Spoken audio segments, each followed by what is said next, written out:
All right, how's everybody doing this afternoon?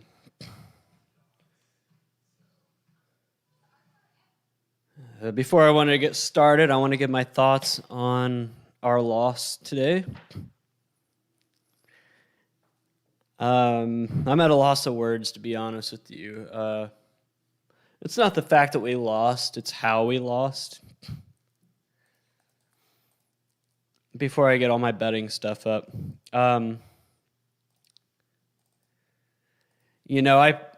I played for TCU, 2007 to 2010, so I have never, ever seen us get dominated physically like we did today.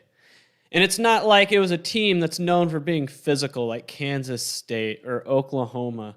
It wasn't a team like that was physical. It was a team who I've watched the last 2 weeks right here on this stream that I called out for not being a very physical team.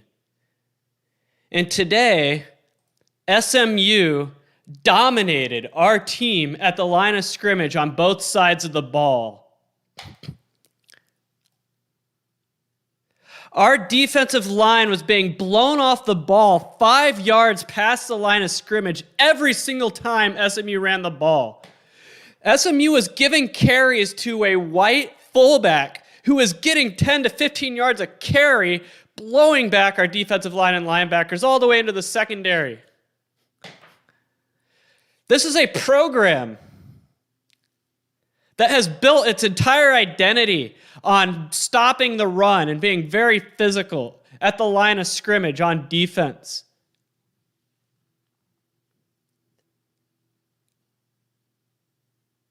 And yet, our defensive line was getting manhandled by a team that is not physical at all. It was embarrassing to watch. SMU ran for nearly 400 yards. That is unheard of. Unheard of for a Gary Patterson defense. I don't know what the deal is. I don't. I'm not in that program anymore. I haven't been in that program for over 10 years. But that's what we built the program off of. We might not have better players than you, but we're certainly going to be more physical than you. And we're certainly going to give more effort than you. And I didn't see either of those two things today. That was embarrassing. That was flat out embarrassing. 2 years ago, almost 2 years ago to this day, the same thing happened. SMU beat us in Fort Worth and planted their stupid SMU flag in the middle of the field afterwards. We've had 2 years to get ready for this game, for revenge. Rivalry game.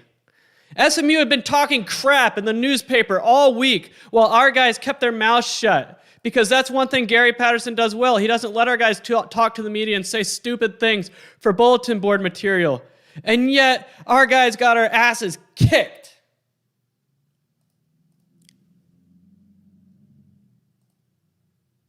I've never seen anything like that from TCU football. Embarrassing.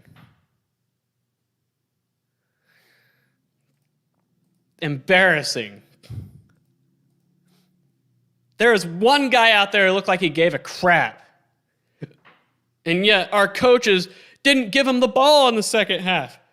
Zach Evans single-handedly defeated Cal. He single-handedly pretty much scored all 21 points in the first quarter of today's game, and he was MIA in the second half. The very first play of the second half, it was tied at 21. Instead of handing the ball off to Zach Evans like we should have done, we decided to do a 5-step drop-back pass on first down, which leads to a strip sack fumble score. And then after we got a big interception where we could have scored a touchdown to pull back within 4 points, instead of giving the ball to Zach Evans, we run a trick play. That gets snuffed out and also had a penalty on it. So all of a sudden, instead of being first and, if Zach Evans gets a 3-yard carry, it's 2nd and 7 on the 10-yard line. Instead, it's 2nd and 20 on the 25, and we had to settle for a field goal. Sorry, I'm getting this ready, guys. I didn't get it ready last night. Usually I do this the night before, but I just had too much to do.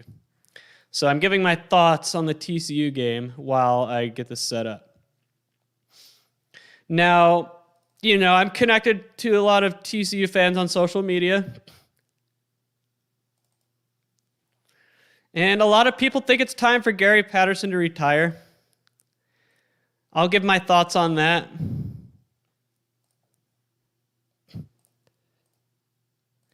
Here in a second. I will say this. I was a heavy Gary Patterson defender because people have honestly been saying he should retire or get fired for probably the past 3 years. Since 2018, those drum beats have gotten louder. And I've been a big defender. I think some sentiments like that are too knee-jerk. They're too rash. You don't just dump your most successful coach in program history. You need to, if you're going to do that, you need to have a replacement lined up.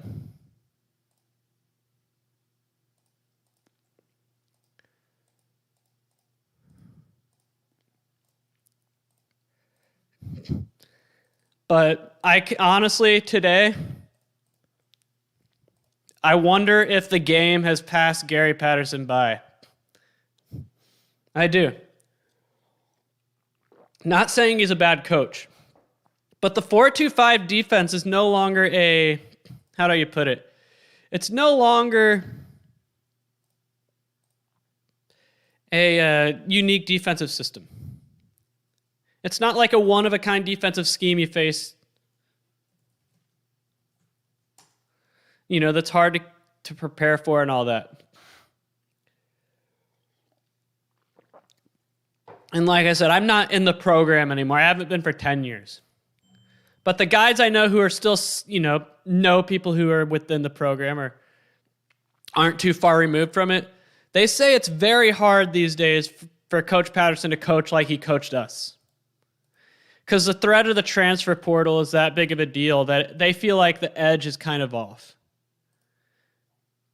That the coach has to walk a tight line with these players so they don't transfer out and everything. Now, that might be an excuse. I don't know if that's real or not. But honestly, what else could explain our defensive line getting blasted off the line of scrimmage today? What else could explain that? Hang on. I had Boise State -9. Why is it saying I lost? Hang on a sec. There we go. I was about to say, I was like, I had Boise State +9. Why is it saying I lost? All right, so far so good. Wow. All right, I like all that green. I won 2 bets last night with UNLV, so I'm actually 15-10 on the week. Thomas Dunlap, that's a great question. That's what I say. If you're going to not fire, Gary Patterson, not someone you fire. Your most successful coach in program history, you do what Kansas State did with Bill Snyder. You strongly encourage him to retire. You don't fire a successful coach for your 20-year successful coach.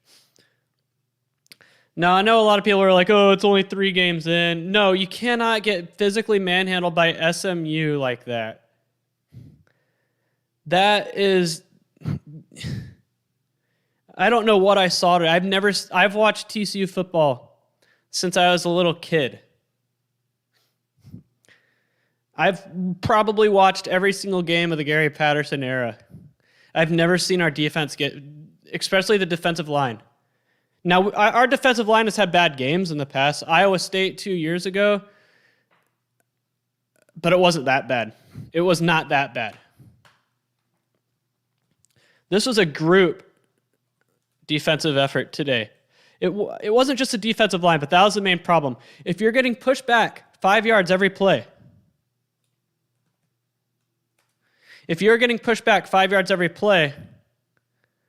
then there is something wrong. Like, it's not a scheme issue. It is a want-to issue. It is how do I put it? I don't know, but the thing is, it was happening at the beginning, and we were like, okay, maybe we can make some adjustments. But instead it got worse as the game went on.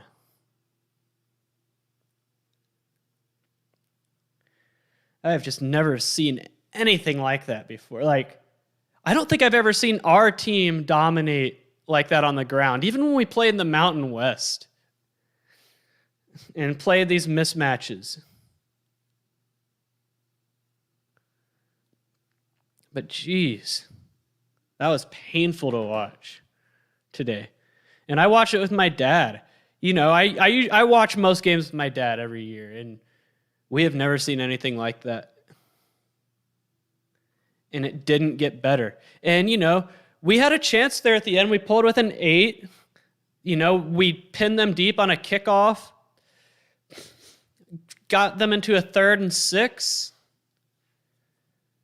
And then, same old thing happened.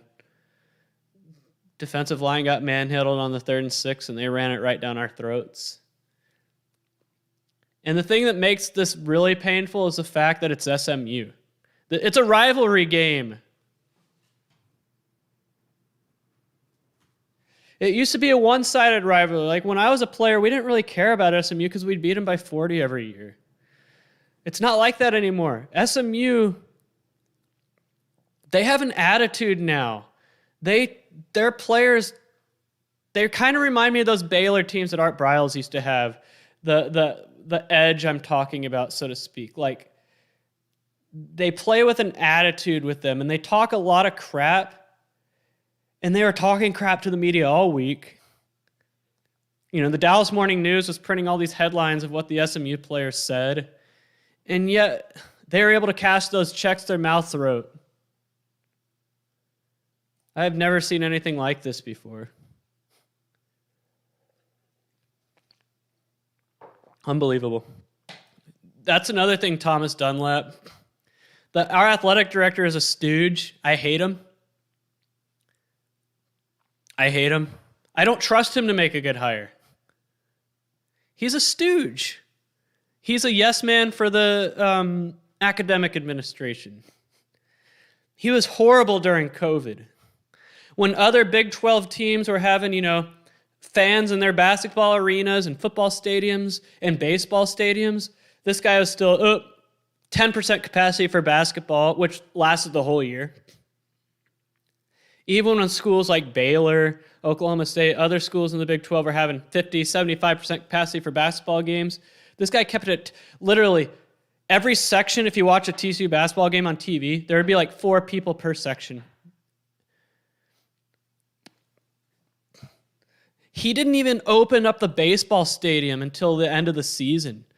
Other programs in the Big 12 and around the country had full capacity baseball stadiums. This guy kept it at 25% until the last home series of the season against Texas. I don't trust this athletic director. Ugh, we're in a bad spot. Yeah, I did hear that Bowling Green won. Wow, are the Trolls starting early today? Yep. Trolls are starting early today. Yeah, Minnesota over Bowling Green. Did any of my models have that? Some of my models had UNLV last night, and that was very close. Nope, none of my models had that call on the money line there, but I did see that. Yeah. Boston College ended up winning. So my model's actually doing pretty good so far today. Honestly, I wouldn't mind Gary being an athletic director, but I don't know if he would be I don't know if he'd have the right temperament for that. Let's put it that way.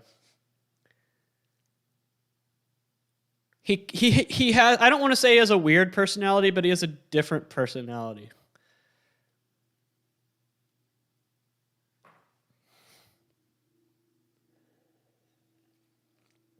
But man. Anyway, that's my rant for today's game. I mean, we have been building up to winning this game for the last 2 years, and that's the performance oh God. All right. Okay, so I guess a lot to be happy with so far. So confirmed wins. So Boise State was a confirmed win. So I have 1, 2, 3, 4, 5, 5 confirmed wins and 2 confirmed losses so far.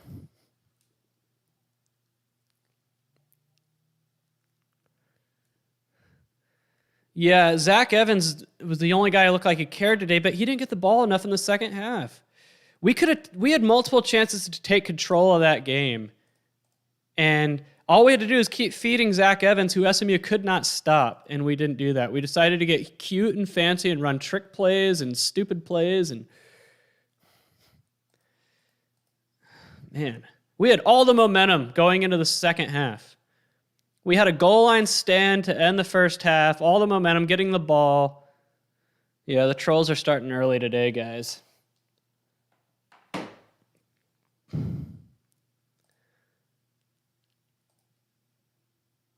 Okay, so what plays do I have out right now? Ball State money line, Eastern Michigan money line, Texas A&M money line. I didn't know I had that. Over in the Baylor Iowa State game. Right? No, he's a horrible AD. He's what I call a cocktail AD. He caters to the cocktail class of fans and not the average fan. The TC athletic director is, like I said, he's a stooge for the elite, so to speak, the country club types. He's a yes man for them, not the common fan. You know, when I played at TCU, we were able to put 50,000 butts in the seats in our stadium. We don't even have that many living alumni, I think. We were able to put butts in the seats because we catered to like the common Fort Worth, not even TCU fan, but just the common Fort Worth resident. And that's how we were able to fill our stadium. But we downsized our stadium, added a bunch of country club style seating and indoor suites and luxury boxes and everything like that. Price out the common fan. Ugh. Was I on Wisconsin money? I thought I was on Wisconsin money line. Am I right? All right, I'm about to block this number. Freaking trolls. Like, the trolls didn't even wait for the night. Whoever you are, you're getting blocked. This person's called me 4 times now since I started the stream. How do I block a number? I've done it before. He'll just come up with another number, but still. At least I'll stop getting called from this person. 903 area code.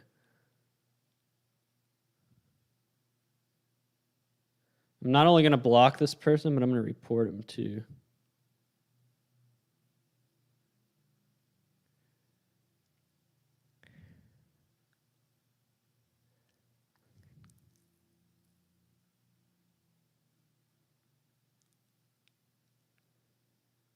Hold on. Hang on, guys. I'll be right back.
Yeah.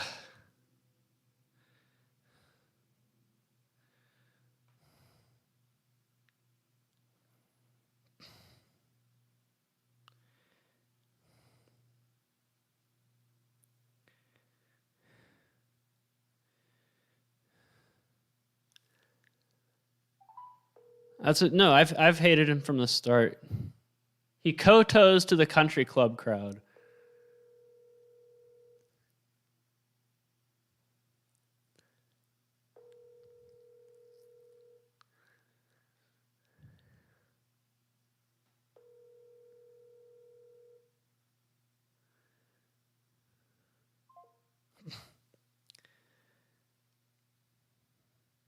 You have 8 unheard messages. First unheard message.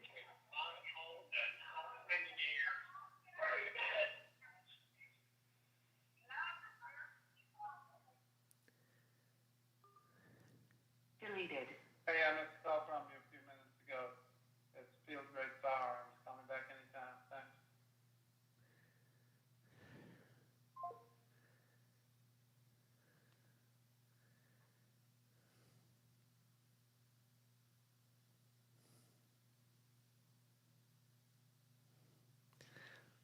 I think I got someone impersonating my dad again on the phone.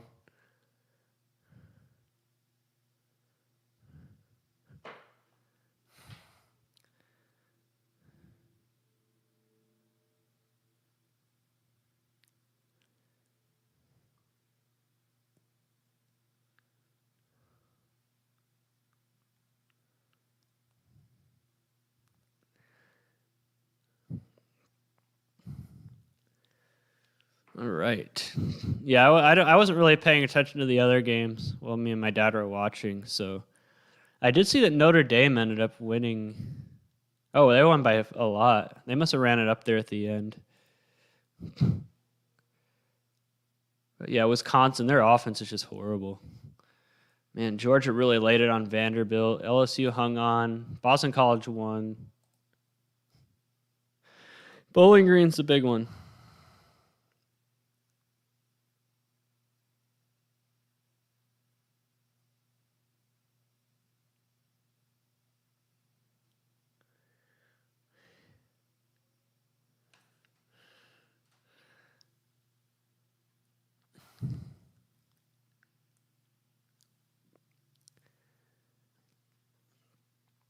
Army ended up pulling it off. Texas, wow, 70-35. I didn't see that. We play them next week. Wyoming has a pretty bad offense. I want to say Bowling Green money line was, I don't know what it was, 2,800. Hello? Hey, did I leave it there? Okay, so I was just making sure it's you, not those trolls. No. This is I'll be right back. What's your name, sir? This is Dean. He's the guy that he's the mailman at Crestwood Apartments. He delivers the mail. So I know. His desk sounds like a car's phone to call. I thought it was those trolls at first. So that's why I wasn't listening. It's Dean, you said? Yeah, it's Dean the mailman. I mean, I'm looking. I don't see it. You really don't? No, where? Hang on, I'm like freaking out if it's not there.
not in here, Dad. It's not in here. You need to look in your car because it's not in here.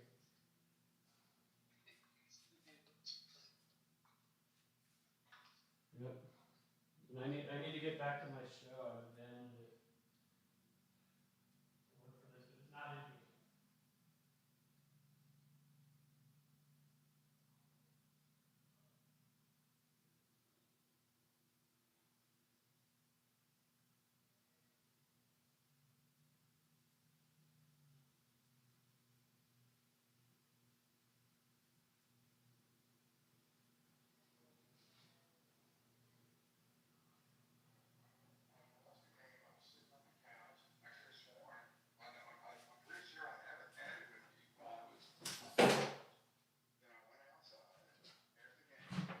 All right.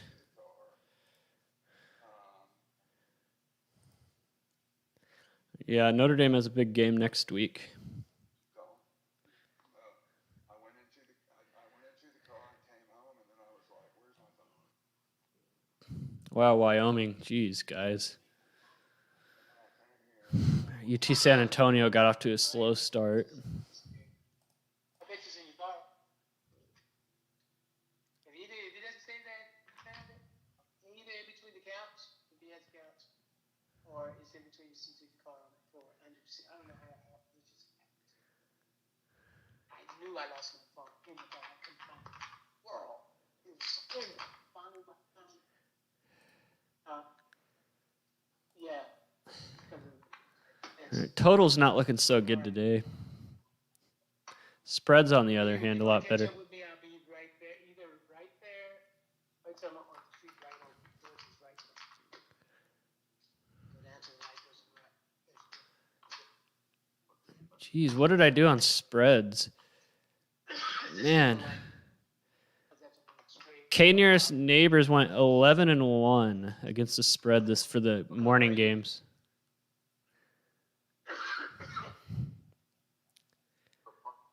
I could see, geez, Arkansas is really putting it on now.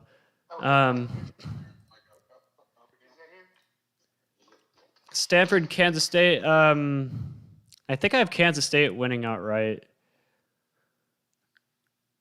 Stanford, I don't have Stanford winning.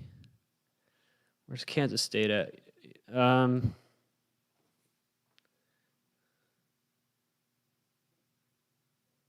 Hello? Yeah, It's not in here, Dad. I called it and heard nothing. it is so bizarre. And I was on the couch. You think it went behind the between the? I lifted all the couch cushions and everything. Man, this makes no sense. And it's not outside. Nope. And you looked all over. Yep. I'm just trying to think where it could be. And you saw me with I did have the phone. You had it on the coffee table. That's what I mean. So the only thing I could have done is grab it, went out, got in my car, and drove home. So it's got to be in my car. Yeah, look there and then call back. I didn't find it. Okay, thanks, Willie. All right, bye. All right. I'm going over. I mean, I think Wisconsin should have been favored. Their offense is so bad.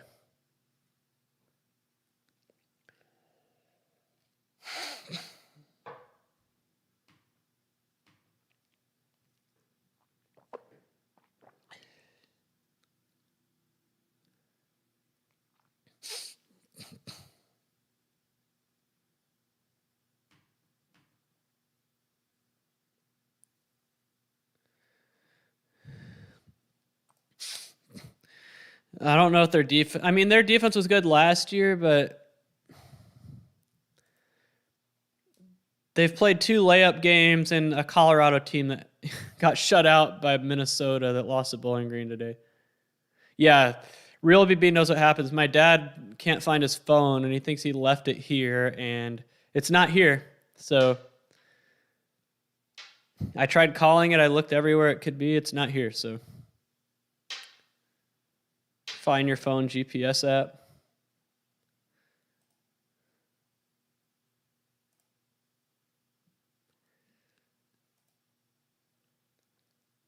And totals are not there today.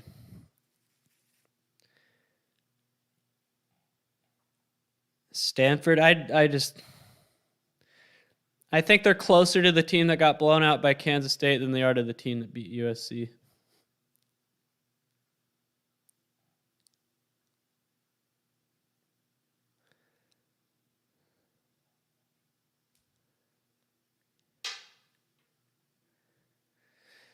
I did a 35-mile bike ride this morning.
I'm not as big of a believer in West Virginia as some others are.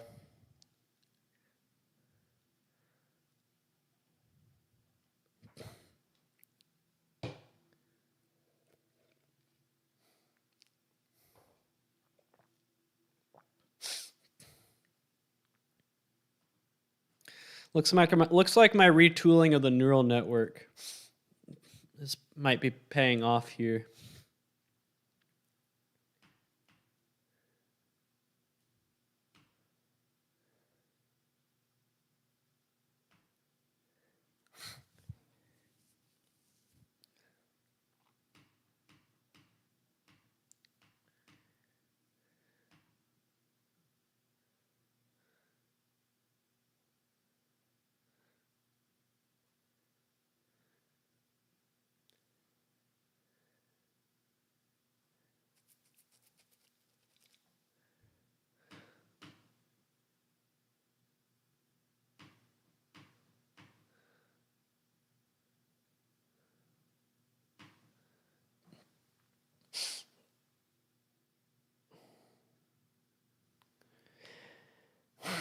Jerry Jones is the reason this game is played at AT&T Stadium every year.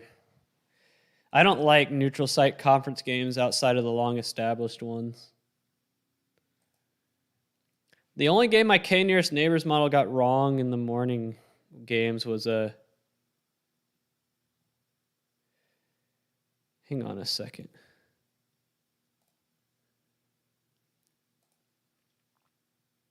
Why does this keep shifting around?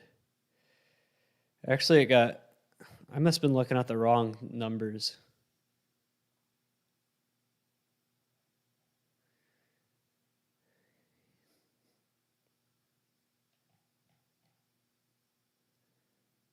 Something's off with my spreadsheet.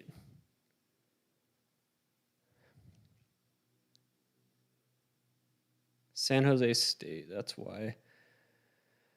Ugh.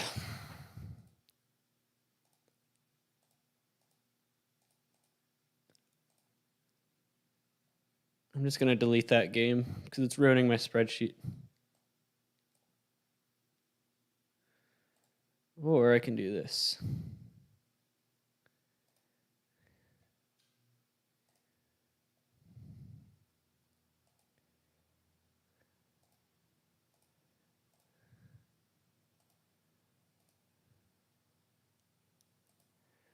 Ball State projection. Right now it's 27-25, which is weird because Ball State's down by 8. My models really like Ball State this year. I don't know why, especially after the way they've played.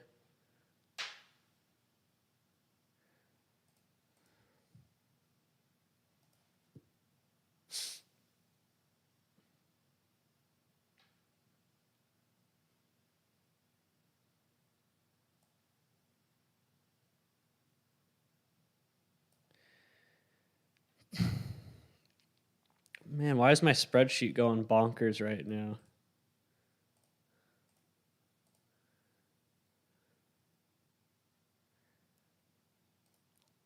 It doesn't want to return a win projection for.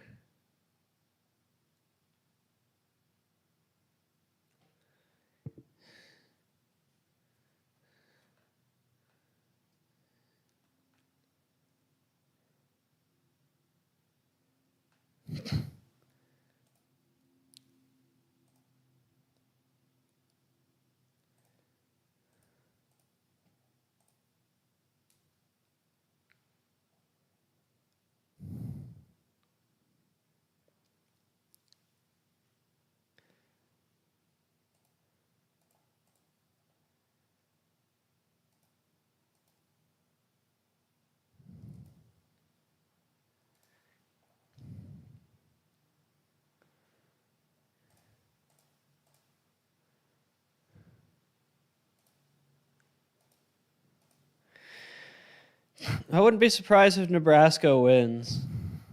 I think I have them on the money line, to be honest with you.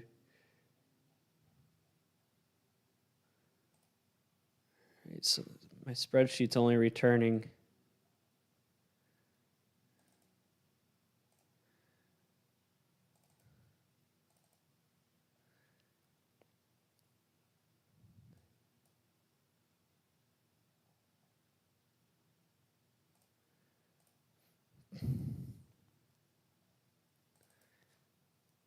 Man, Texas A&M does not look good.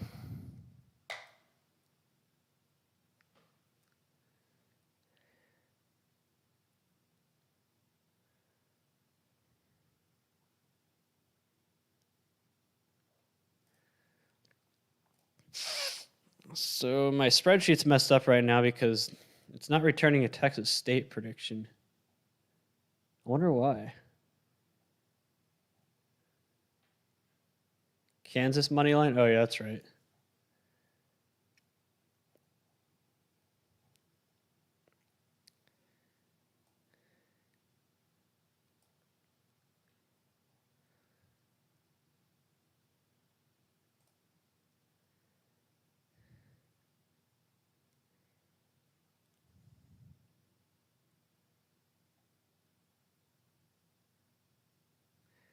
Looks like my dad found his phone because he's calling me. Hello. Really? Where was it? It was I found it. It was in my car. All right, It was good. way under the seat, hidden. Yeah. So hey, I appreciate it, man. Yeah, Sorry. no problem. All right. All right. See you later, sir. Thank Man, my spreadsheet is messed up, and I'm trying to figure out why.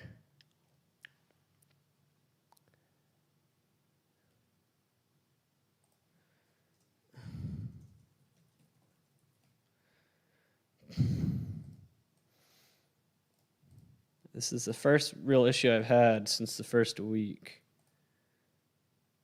All right. So the data I'm sending it is fine. It's the data being returned that's not fine. Okay, there's the issue. Oh, I forgot to change these. That's why. Whoopsie daisy. Whoopsie daisy. There's some things I have to change manually each week. Hang on. I forgot to change them. Oh, that's baseball. The national average dry deficiency is down to 0.032.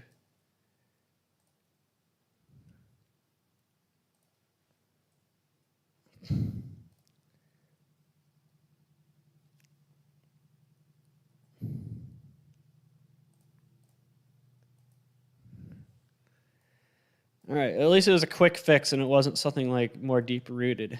And then we can get back to the board. I also need to change the feeder one too.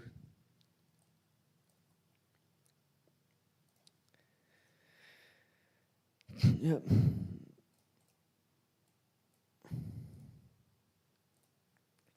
All right, now let's see if we're in better shape here.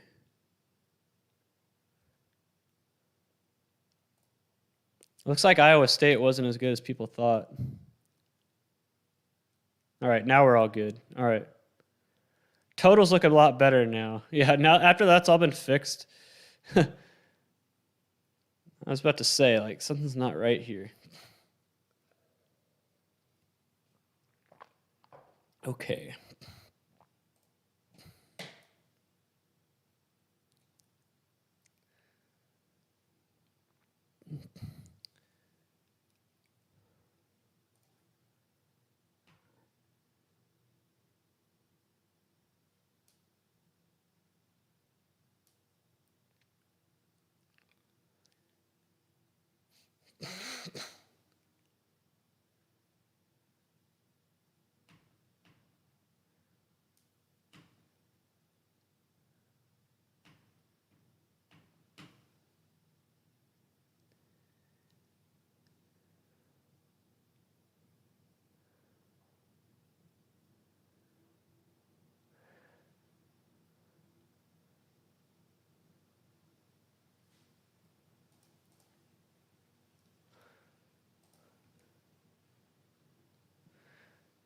Okay, Ball State is within 5.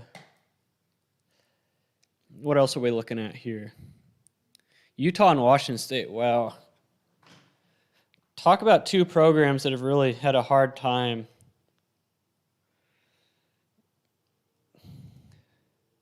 Wyoming, man.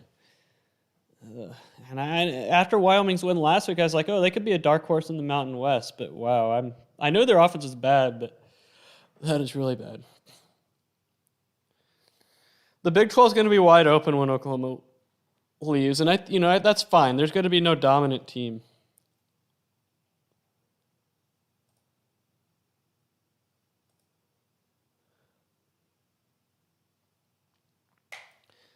Yep, that's the question. Will I ever have a winning week?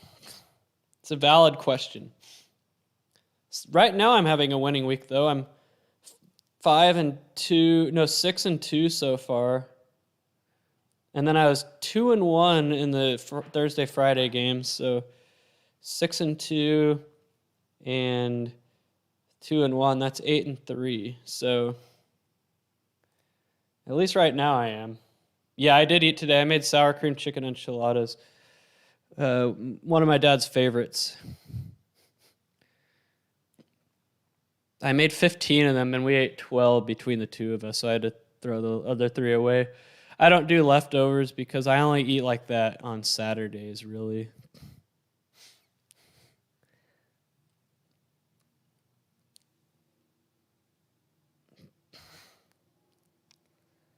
Also had some Bluebell ice cream. Pistachio almond flavor. I love pistachio flavored ice cream. It's like a love it or hate it thing. And I love it. All right, UT San Antonio not quitting yet. I'm always humble. I feel like that's what sets me apart from other sports betting channels. You know, I was watching Fox College Kickoff this morning, and they had Clay Travis on there, and I like Clay Travis for his political views, but he is the exact type of sports betting analysis that I hate. So they're having him go through games, and all he was saying is, I think. And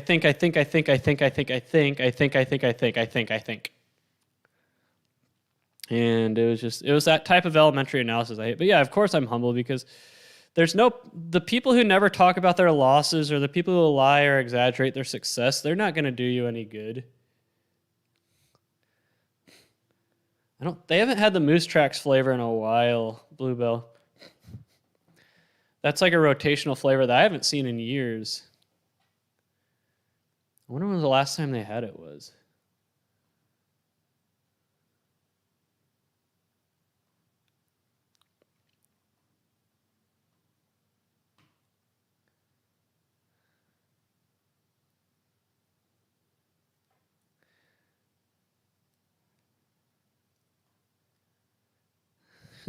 The Kansas game started? Okay, yeah. I love pistachio ice cream. All right, yeah. I have Kansas up 10-7.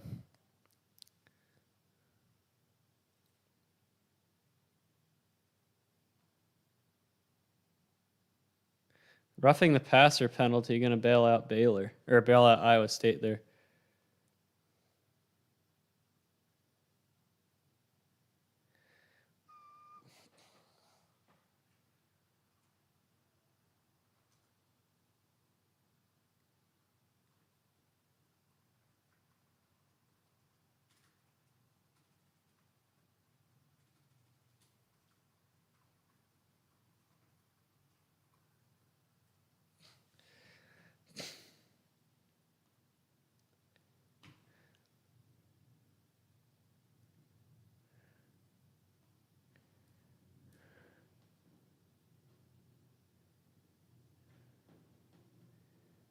Yep, that's exactly how they do it.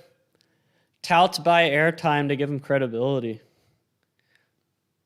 Touts love to buy airtime. I guarantee you the tout you hear on the radio is a paid for that spot.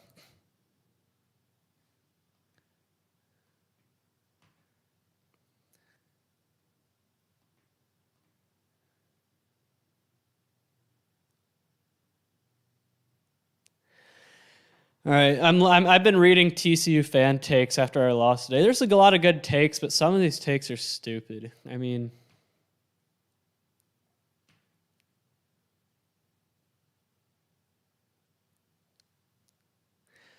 it's tough because one of the main criticisms I see lobbed at Gary Patterson from TCU fans, and this has been the case for years, is a lot of the assistant coaches at TCU are the same assistant coaches I had when I was there. He's very loyal to his assistants, and so whenever there hasn't been a lot of turnover at the assistant positions, and so a lot of people are like, we need to, like coordinators are one thing, but I'm talking about like defensive line coach, offensive line coach. He's very loyal to his position coaches, and a lot of people are, starting to rumble about that. The only coach that we've really changed since I left is offensive coordinator. Everyone else has pretty much been the same.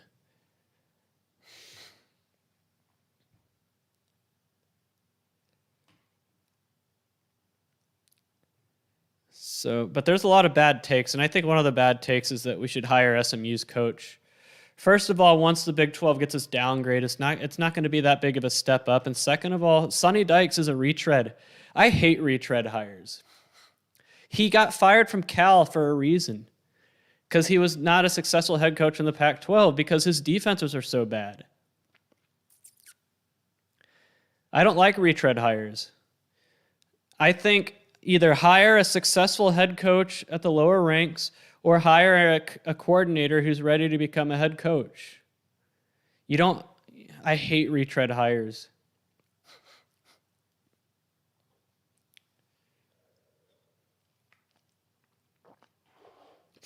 90% of retread hires fail. I would say it's even higher than that. Like, I can't name very many successful retread hires.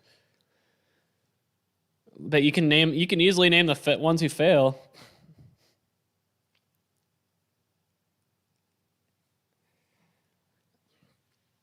NFL is the king of retread hiring.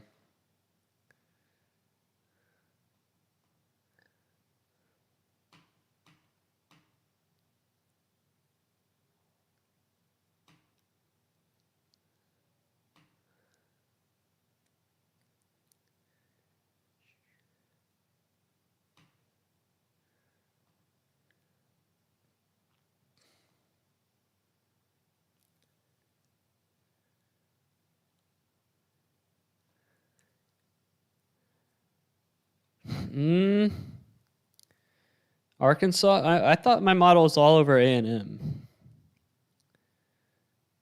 Where's that game? Yeah, it's all over A&M. I think you're looking at the total. All of them have under.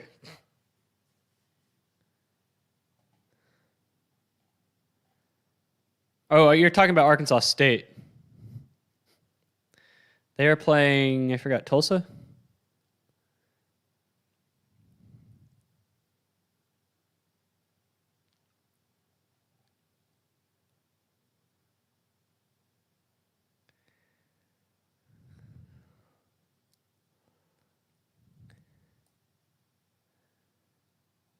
Yeah, all 6 have Arkansas State, and then 4 of the 6 have the money line. But I'm not on any of those personally.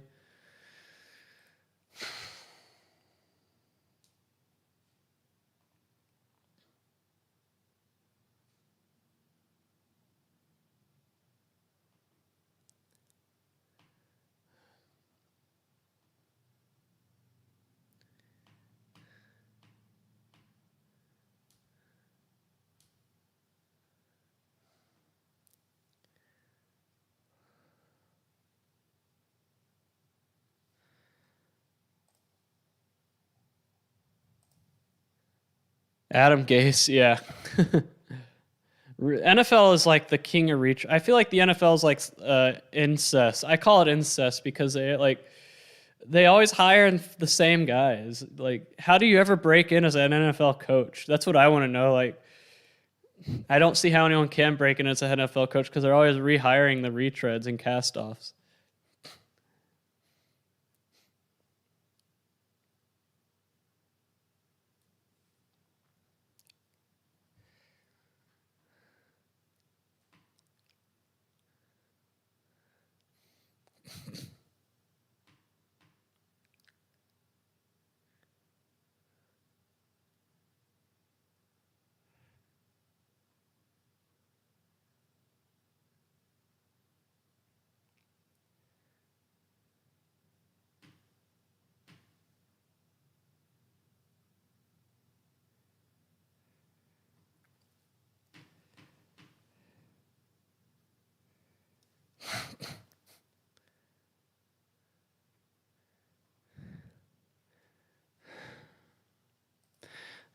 San Jose State, I do not know why they're only 2. I said that on the live stream on Thursday.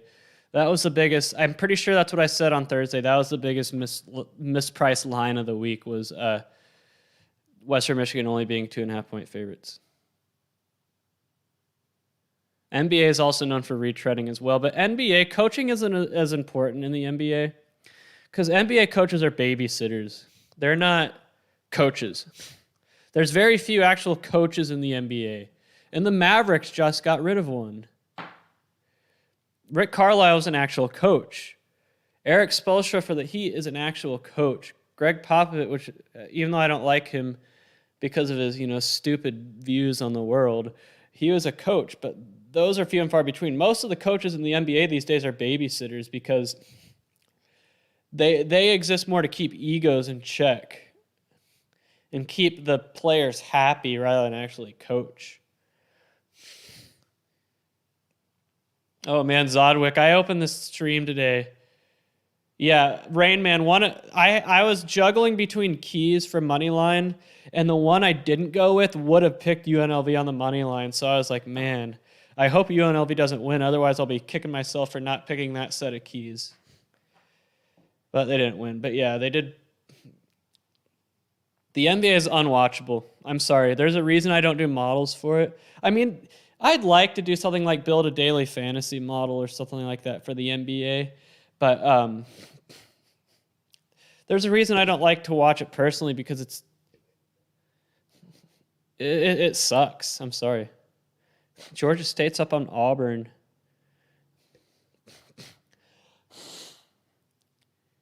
But yeah, the NBA is just not fun to watch. I'm sorry. It's all ISO ball.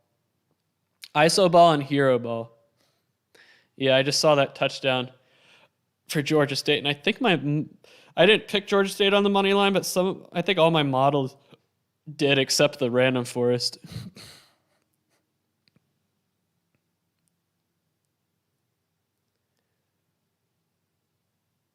Yeah, Clemson's quarterback, he needs to be benched, but I wonder if Dr. Pepper's like, no, you can't bench him. We have too much invested in him.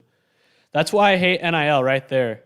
NIL is going to destroy. I've talked about this on a video, but NIL is going to destroy college sports, guys. I don't want to beat that dead horse anymore, but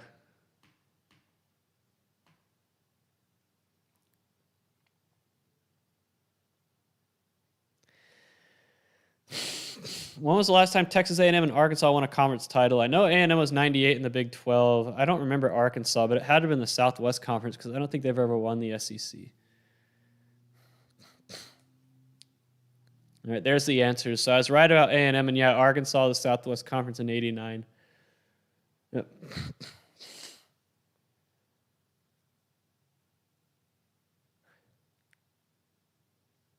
Yeah, that's another reason I don't like the NBA. The regular season's meaningless.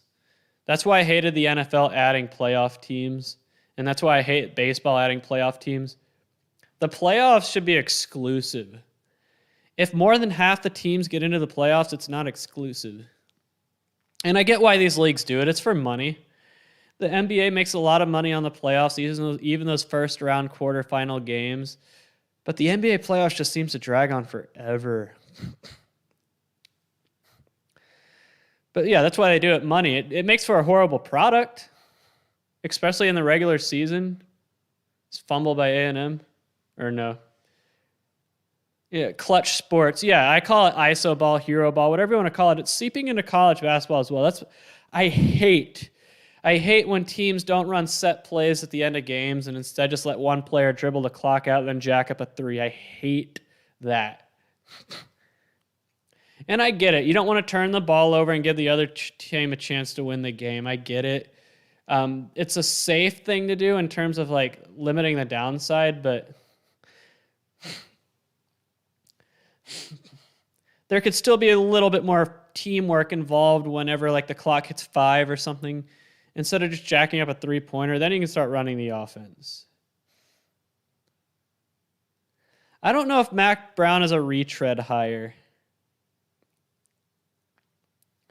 I don't know if he qualifies as a retread hire.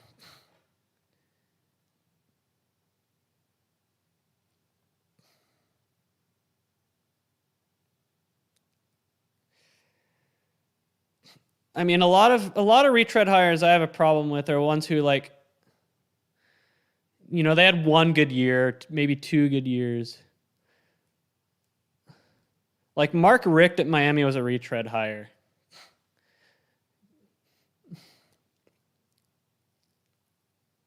I even think Steve Sarkisian at Texas is a retread hire.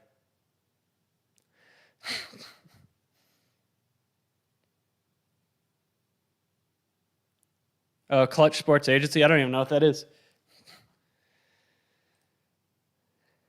Colorado State had the ultimate retread hire. That's why their program's in the dumps right now, even though they're tied with Iowa right now. I want to say one of my models also had Colorado State on the money line as well. No, it wasn't.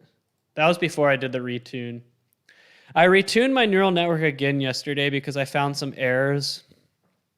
Mainly, I had the home advantage backwards, which is why when I was doing my stream on Thursday, like the neural network kept disagreeing with the other models. I looked into it just because I was giving the home advantage to the away team. And so I redid that. And so when I was retuning it, I couldn't get it to converge. So I had to kind of switch some features around, but I finally got it to converge. So the neural network is back on better ground. I updated the site, and it's actually now it's the best model overall. Yeah, I saw that Colorado State's up.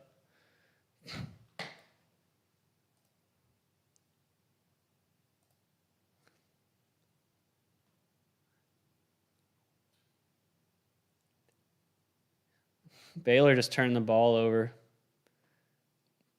That's another thing today. TCU, we got them to turn the ball over 4 times, but it still didn't matter. Like, we had 2 interception returns that went inside the red zone, and we had to settle for field goals because of dumb play calling.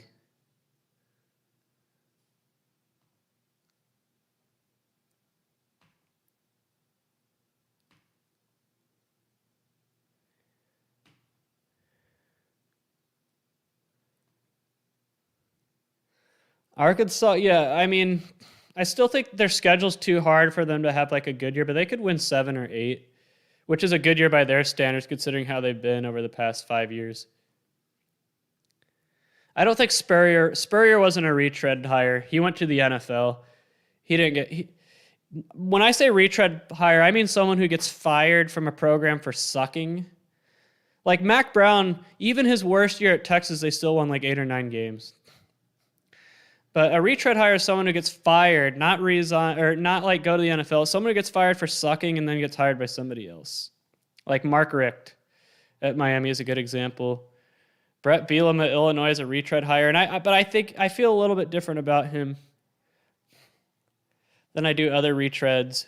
Kevin Sumlin at Arizona was a retread hire. Charlie Strong at South Florida was a retread hire. I don't know if Tom Herman would be a retread hire because he didn't suck as a coach. That's the thing. Tom Herman did not suck as a coach. And if TCU hired Tom Herman, I would be 100% okay with that. I think he was a good coach in a situation he could not excel in. But at a place like TCU, I think he could excel.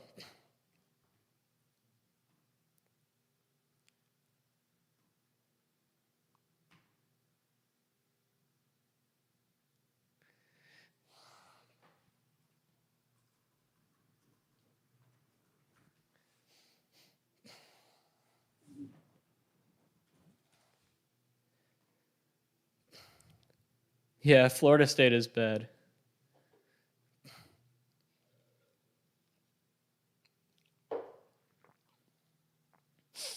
I don't know if Ball State's going to win this, guys.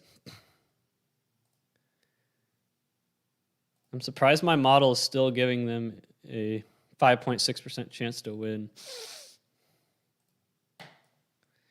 Eastern Michigan's really laying it on now. Yeah, Iowa fans are criticizing me because my model still only had them at like number 20. And I'm telling you, that offense is going to hold them back. Look, the number 60 offense.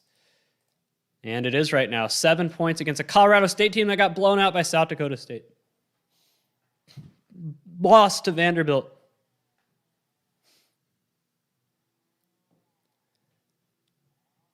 There's been some weird things going on today, guys.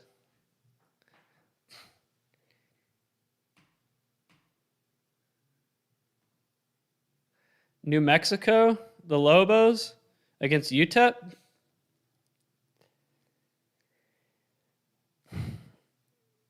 New Mexico. I have the over in that game. That's it. Oh, they have a QB who's under contract with Dr. Pepper. So, like I said, I don't think they're allowed to bench him. I think Dr. Pepper would veto benching him.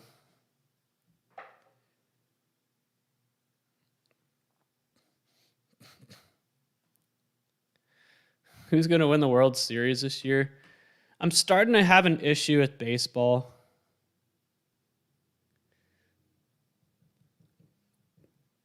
I'm tired of the same teams. Los Angeles, San Francisco, St. Louis, Atlanta.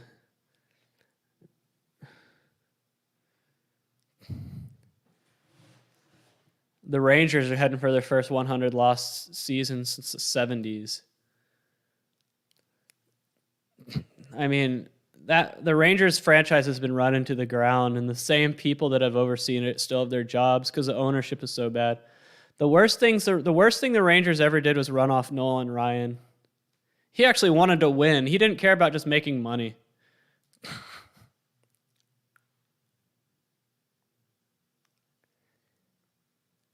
My issue with baseball is the competitive balance. I get it. There's no salary cap, so the teams like Los Angeles and New York are always going to be good. But what the Dodgers are doing and how the MLB has protected them rubs me the wrong way. The MLB would not do to the Milwaukee Brewers or the Pittsburgh Pirates or another smaller market team what they do with the Dodgers. The MLB has basically like worked hand in hand with the Dodgers to make them as relevant as they have been the past, 5, 6, 7 years. No, I'm not still. The thing with my MLB model is it's not like it takes me like 2 minutes to update my football model. The baseball model is a day-to-day thing that takes time. There's some things I just can't automate with my baseball model. And so I just, since I wasn't actually using it to bet anymore, I just didn't see the point. It's just the MLB and the Dodgers work hand in hand. Like the MLB vetoes trades on behalf of the Dodgers. Kind of like how the NBA vetoed trades for the Clippers and Lakers that one time or whatever with Chris Paul. The MLB has like intervened in trades involving the Dodgers to make sure, you know.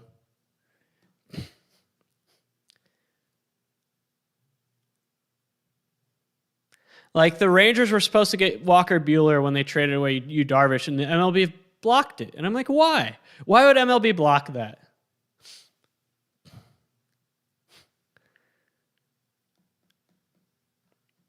The MLB desperately wants the Dodgers to be relevant, so that's why. By the way, I had the Detroit-style pizza from Pizza Hut the other day, and it was very disappointing. It looked nothing like it did on the commercial. I thought it'd be like the Little Caesars deep dish pizza. It was nothing like that. Like it was almost as if they just used regular dough. Maybe they ran out of dough or something. Maybe it was like a supply issue, but the one I got was like, it just looked like a regular pizza almost, only with thicker crust in a shape of a rectangle. Well, yeah, that's the thing. MLB can only help so much. No problem, Mr. Valenterama. Do I use a custom loss function in my neural network to measure how good your neural network does? No. I was messing around with the loss functions yesterday, though, just because it wasn't converging. But ultimately, I gave up because it just takes way too long to train. Like, it'll train for 30 minutes and then tell you it's not converging, and then you're like, I just wasted 30 minutes, you know?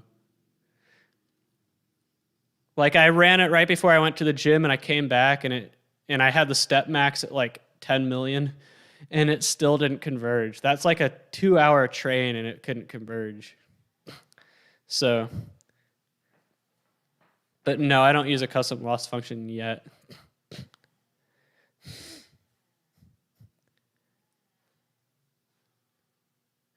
That's the main issue I have with neural networks is that some of them train very fast. If it converges fast, it trains fast. But if you can't get it to train fast, then it's very hard to do things like tuning, parameter tuning, back testing, and all that, because you want the training process to be fast so you can get straight to, you know, tuning and back testing and all that. But if it takes 30 minutes to train, then you're like, okay, I can't do a lot of testing with this. Exactly, Rashim. MLB lets the Dodgers rob everyone during the trade deadline, and I think MLB facilitates it. I call me a conspiracy theorist, but I think MLB. I've seen it happen for too many years now. Like that's how the Dodgers have been able to stay loaded all these years because they never have to give anybody up. Like what big prospect have the Dodgers had to give up over the past 5 years? They rob teams blind. Like the guy they ended up giving to the Rangers for Yu Darvish has been a major disappointment. The Rangers were supposed to get Walker Buehler, and then the MLB is like, we're not going to approve that trade.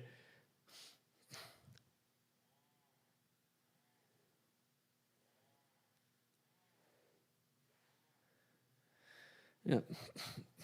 But that's my favorite thing about least squares regression, your basic linear and logistic regression models, is that they train instantly, and therefore you can jump straight to, you know. And they also give you the ANOVA graph. Right? Yeah, the Nationals got like nobody for Max Scherzer. There has to be collusion between MLB and the Dodgers. It's the only explanation. Because the Dodgers are always buyers at the deadline, and yet they never part with their top prospects. Ever. They always hang on to like their top 10 prospects every year. It's like, how? Because it was reported, Eagles 01. The Rangers had a deal in place to acquire Walker Buehler for Yu Darvish, and MLB did not approve the trade, so they had to go back to the drawing board. Verdugo wasn't really a top prospect, though.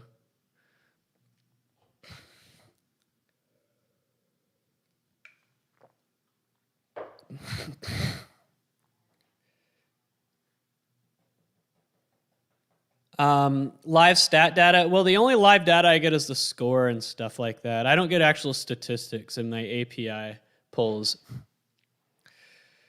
I'd like to, but you know, That's probably asking too much. Score is fine. I think live statistics would be more helpful in basketball. And live betting props and stuff like that.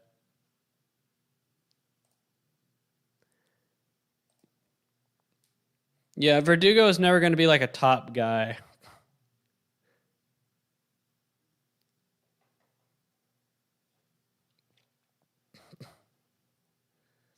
Yeah, as much issues I have with the NFL, they do get that. They get the competitive balance part right. The thing is, we'll never see a salary cap in baseball because the union will never approve it.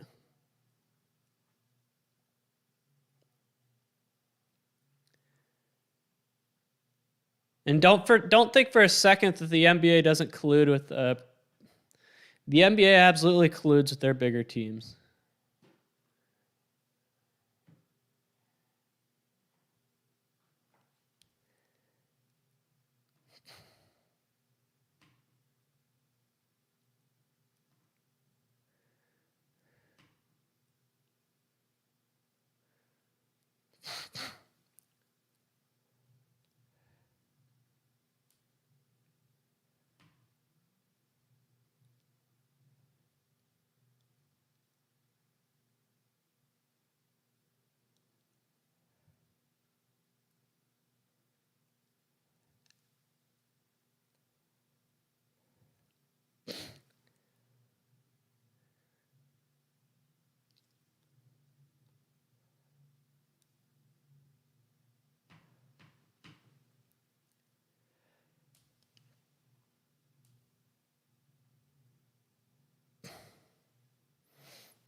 What I use to make my live projections is the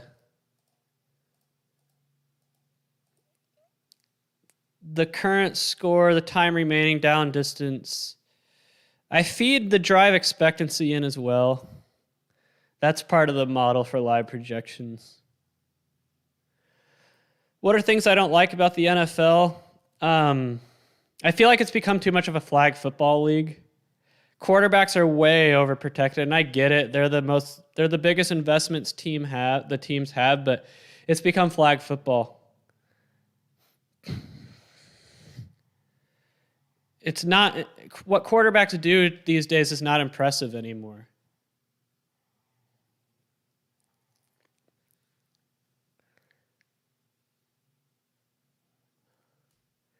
I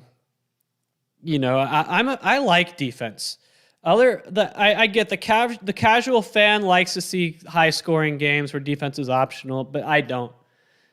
I'm not saying I like games that are 3-3 at the end of regulation either, but there has to be a balance. And if the rules have been way shifted to the offense now.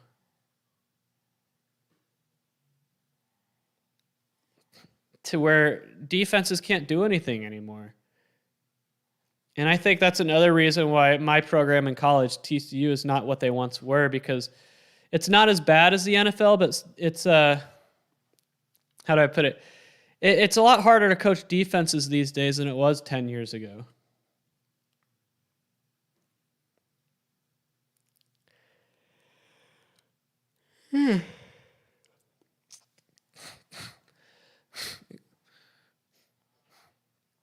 Yeah. Stockpiling talent in the NBA is a real problem because honestly, there's only so much talent to go around in the NBA. Honestly, the NBA should contract. There's too many teams and not enough talent. And that's the issue when a lot of talent is concentrated on a single team.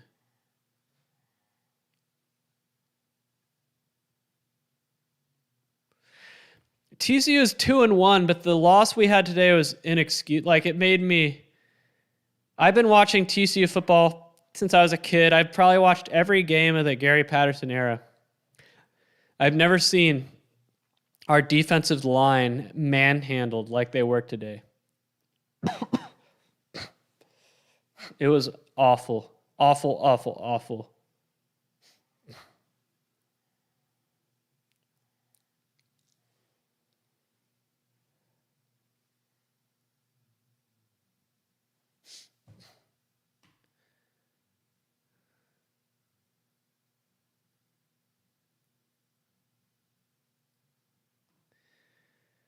It's SMU, that's the problem. It's not like we lost to Oklahoma or a team that's known to have good offensive lines. We lost to SMU. We got manhandled by a team, Eagles 0-1. Manhandled by a team that I've watched on the stream over the last 2 weeks that I called out for not being a physical team.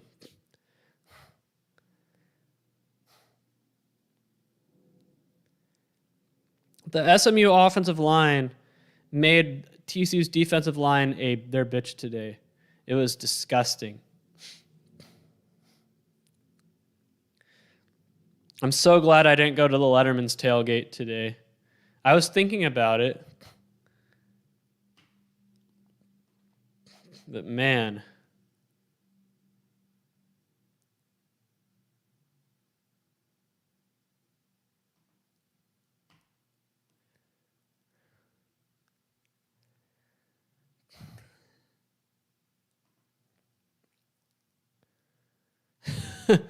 If what I saw today, get back to our old form today, based on what I saw today, that's not something that could be fixed in a week or two.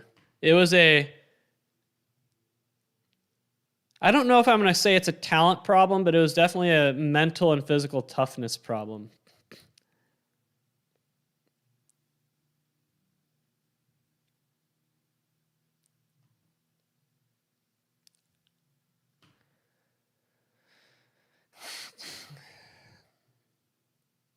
Do we bounce back for Texas next week? History says we do. Seems like we always beat Texas the week after like a bad loss.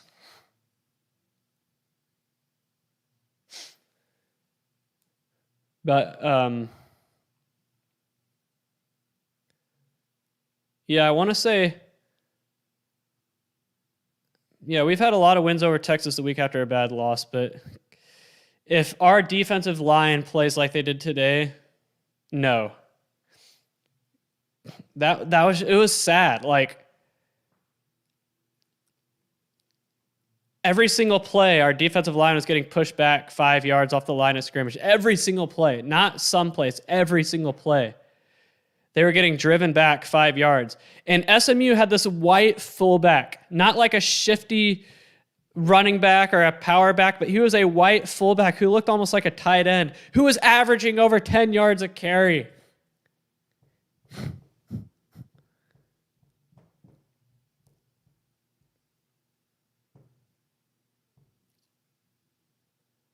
Ugh. And now they're showing highlights of the SMU TCU game on. I don't want to see this. I mean, they're showing a highlight of Zach Evans right now. He's the only one who cared today. But it was all downhill after that touchdown. He stopped getting the ball after that for some reason. Like they're showing a replay right here. We did a corner blitz. We ran a corner blitz because we were getting no pressure with our defensive line because they were getting blown up every play. So we do a corner blitz and nobody covers. Nobody covers the guy the corner is supposed to be covering, so it was a wide open touchdown. And now they're showing the first play of the first half. They just showed the first play of the first half where instead of giving it to Zach Evans, we ran a stupid play which turned into a sack fumble touchdown. Ugh.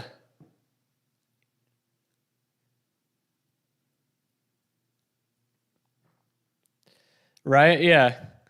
We did the same thing to Purdue a couple years ago. We played Purdue and we physically dominated them. That's what but it wasn't that bad. Like we didn't dominate Purdue that bad.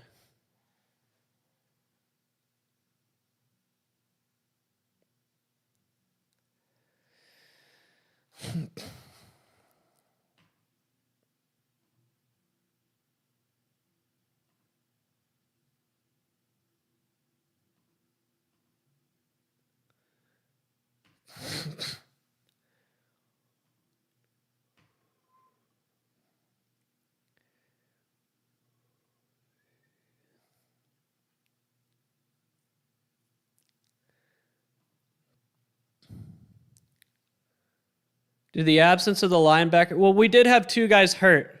So our best defensive end and our best defensive tackle, they were out today. So we were down 2 defensive linemen. But I'm not sure if it would have made a difference because they probably would have just seen the 2 defensive linemen we had that weren't any good and picked on them all day.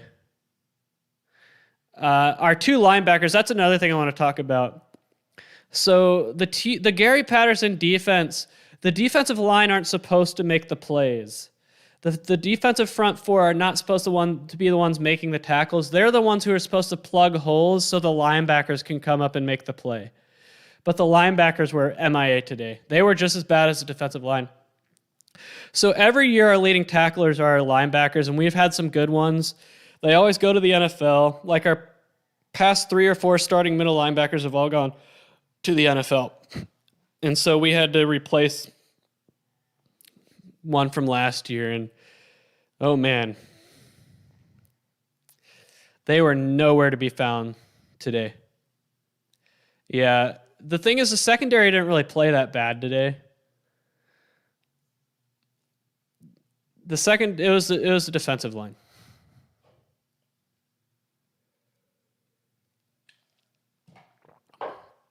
I've heard some good and bad things about PFF grades.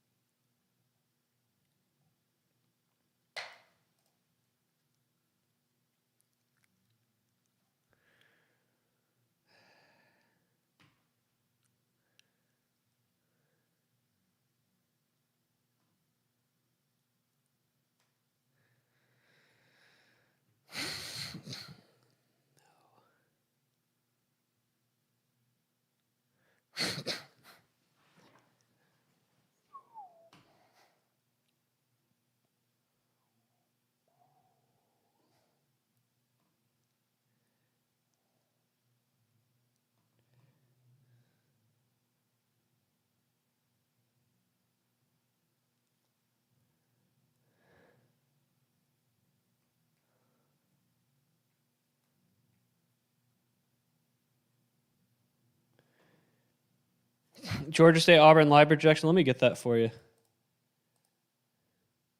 I mean, I've watched the NFL the last 2 weeks. I have it on the TV on Sundays when I'm doing my model stuff and other things. I just think it's become too much of a flag football league.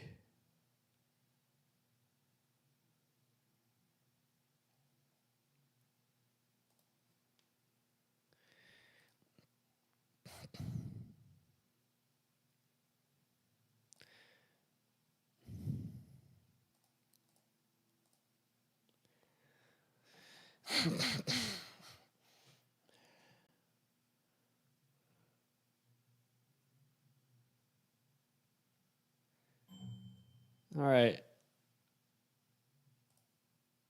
Here we go. I actually give Georgia State about a 30% chance to win right now. What's the score in the Kansas game?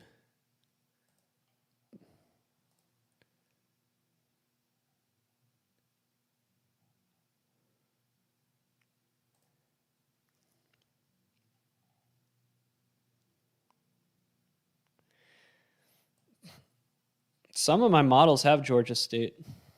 I didn't pick them, though, but 5 of the 6 do have them on money line. Since when does John Schifrin work for ESPN?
It's not going to expand. I was going to make a video about that on Thursday, but I had to do my picks video instead on Thursday. But I'm going to do a video where I'm saying it's not going to expand.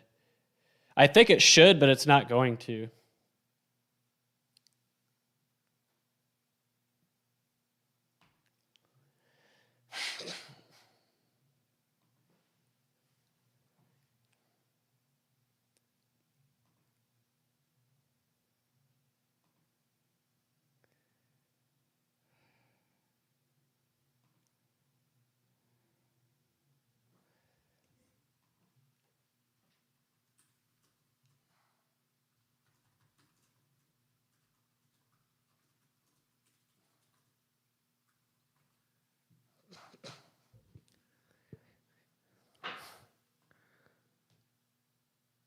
It's not going to expand. The college football playoff won't expand.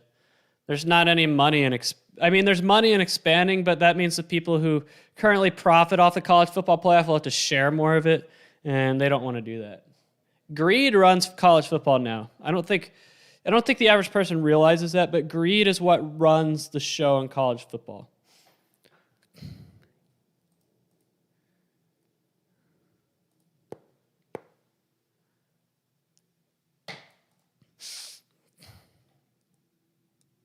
Yeah, for as long as I can remember, I've been a big proponent of the way FCS does it.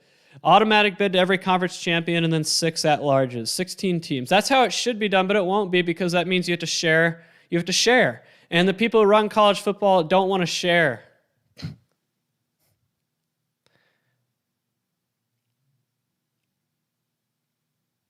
They hate having to split the college basketball pot so many ways. They hate that. But they know without the automatic bids in college basketball, the March Madness would be worth a fraction of what it's worth now. If they went to an NBA-style postseason in college basketball where it was like the top 16 teams doing like series and stuff, that would be worth nothing. The 64-team bracket is why college basketball is worth so much. And the last thing a lot of these guys would want to do is share. But I agree. I'm tired of seeing the same teams in the college football playoff as well. But the thing is, NIL and the transfer portal and all that is only going to make it worse. The biggest winners of NIL and all that, it's going to be the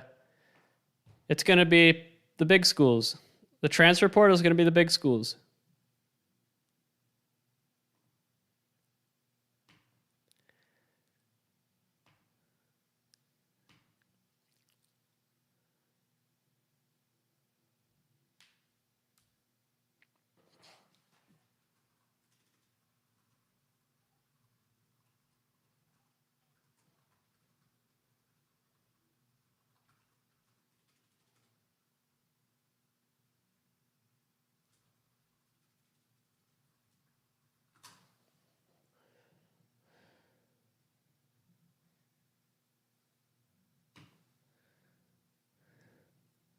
He does, and he's going to run it even more now.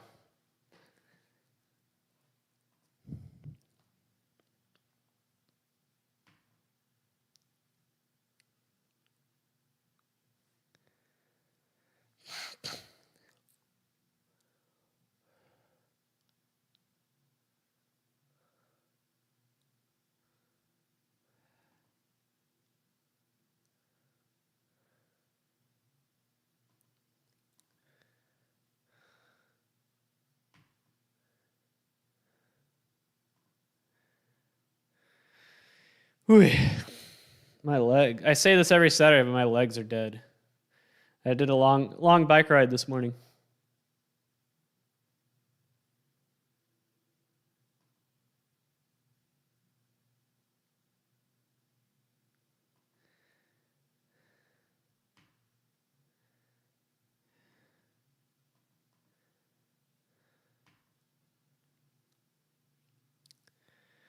Yep. I don't like the arms race that college football has become. Like, I thought the BCS was bad, but I feel like the college football playoff era has been worse. I do. I prefer the BCS era to the football playoff era.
It's more football, but I feel like it's made the product overall as a whole worse.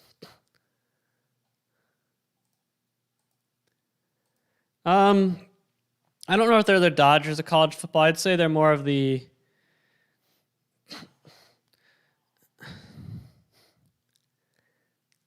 I don't know if there's another comparison in sports to Alabama because it's just one of those chicken and egg situations.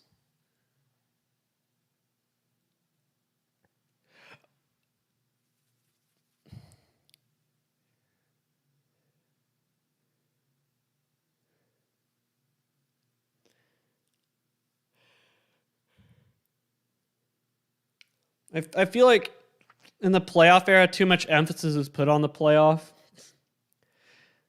You know, I can still remember a time in college football where simply like going to a bowl game and stuff was a success because there weren't a million bowl games, and you know, making a bowl game was something to be proud of. But that's not the case anymore. It's playoff or bust for a lot of these programs.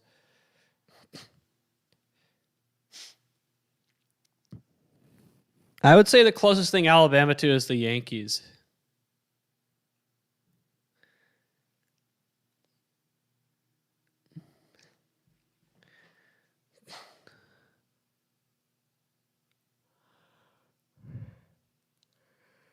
Man, why am I yawning? It's only 4:30.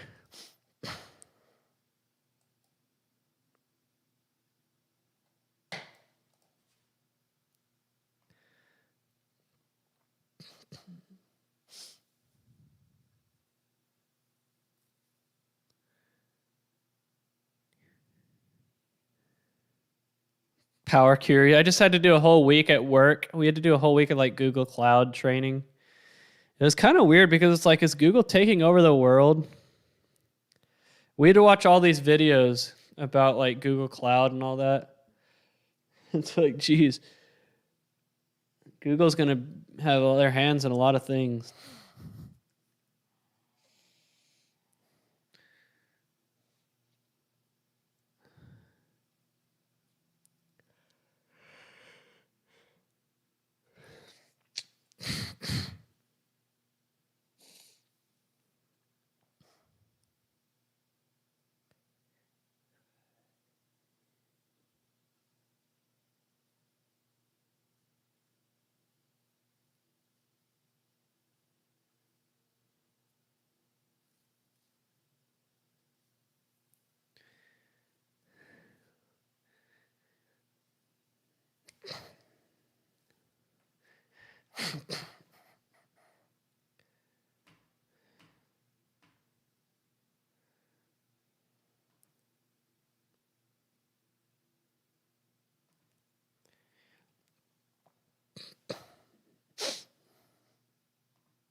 it's not like I didn't get a lot of sleep last night. I think it's, just getting up early to ride my bike and the emotional toll of the game.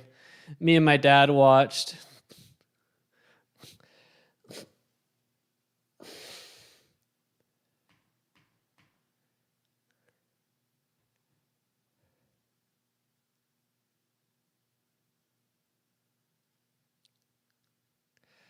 Yeah, Power Query is what it is. I use it. I mean, I use it in this spreadsheet right here.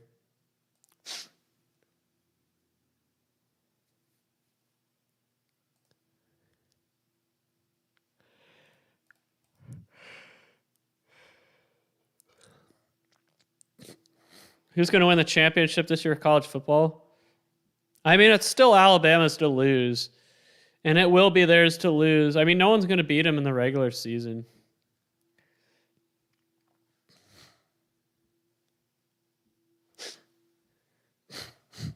So you did the Google cert over the summer, Thomas Dunlap? So yeah, you had to probably watch a bunch of videos of people from Google talking about how great Google is, right?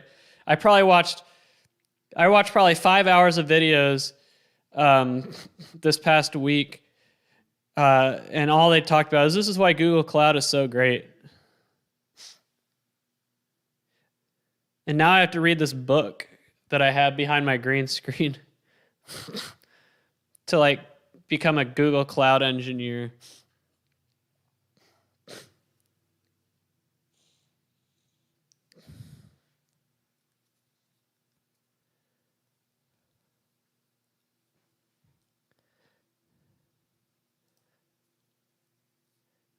Yeah, but I think that's the only opponent left that was on Alabama's regular season schedule that could beat Alabama.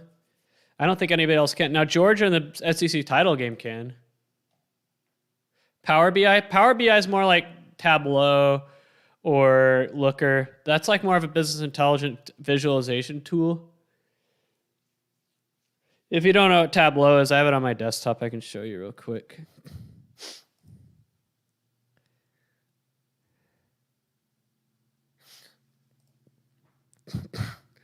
Google Cloud is it's pretty much just like storage and computing, over the internet. So yeah, this is what Tableau is. It's just a way to visualize your data. I mean, obesity rates by county.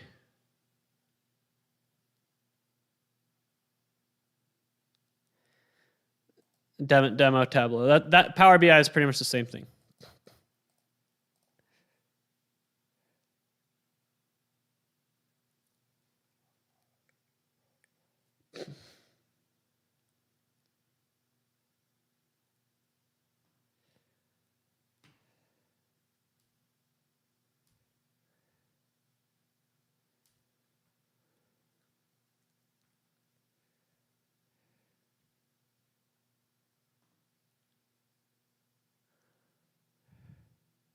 Yeah, it's definitely more dashboarding stuff.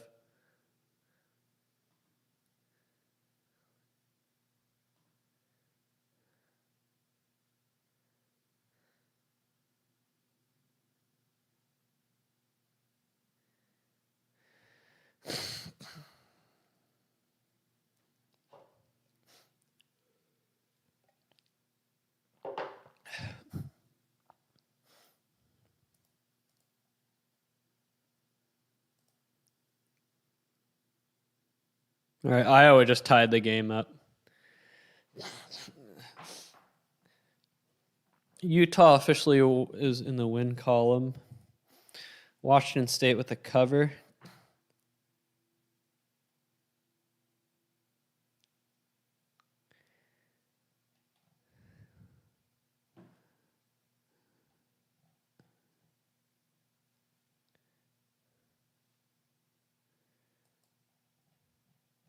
Yep, so you know exactly what I'm talking about, Thomas Dunlap.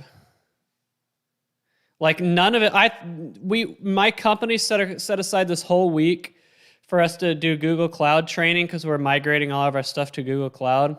And so I thought I'd actually be learning things like, how to actually program and run models and do data science and all that in Google Cloud. But instead of just watching all these videos about, here is how Google Cloud can allow you to innovate and digitally transform and like all these buzzwords for 5 hours.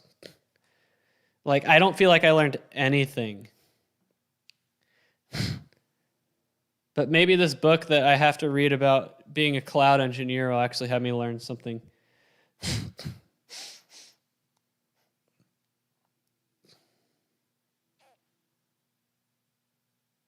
Man, I don't know how Iowa State just turned that into a 5-yard run.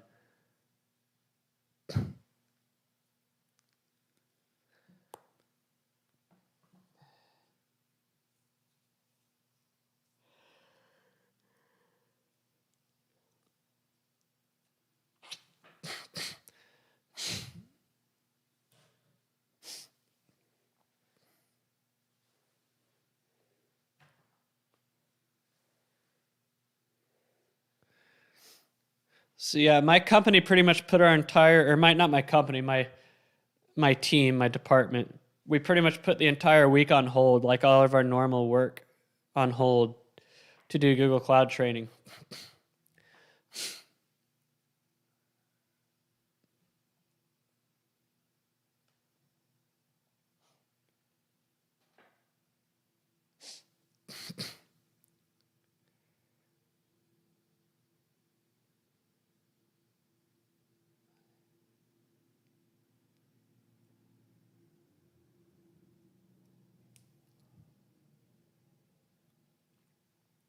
Man, A&M's offense today, woof.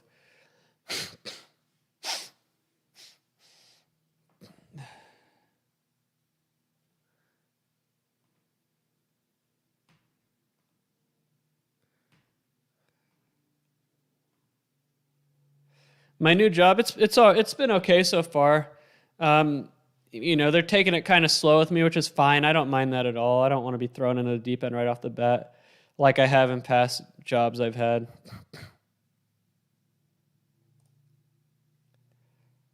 But so far, so good.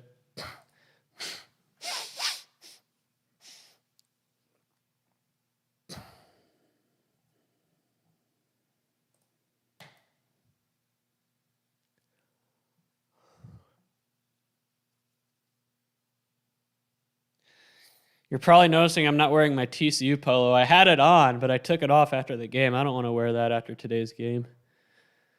This is the most embarrassed I've ever been after a loss ever as a TCU fan. Like, I have never been more this embarrassed.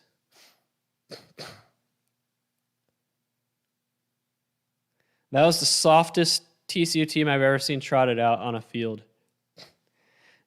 And that's what we built our program off of. You guys might have better players than we do, but you sure as hell aren't going to outwork us or be more physical than we are. And that went out the window. Yeah, the Google jingle it plays at the beginning of every video. I know exactly what you're talking about because they divide it up into like smaller videos instead of like one long video. So you hear the jingle a lot. It's a short jingle. It only lasts. It's like. It's only like 2 or 3 second jingle.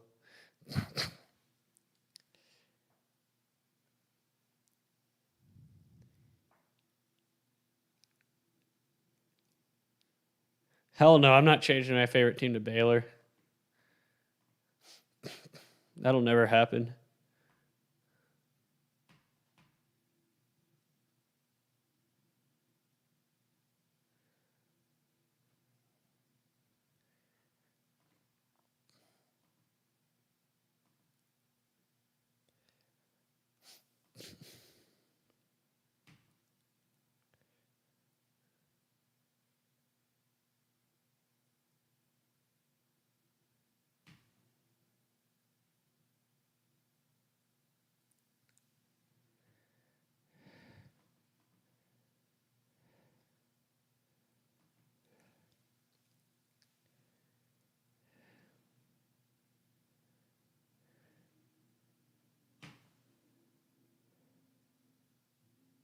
I'll never change my favorite team in college football. That'll never happen. It would probably be Wyoming, though.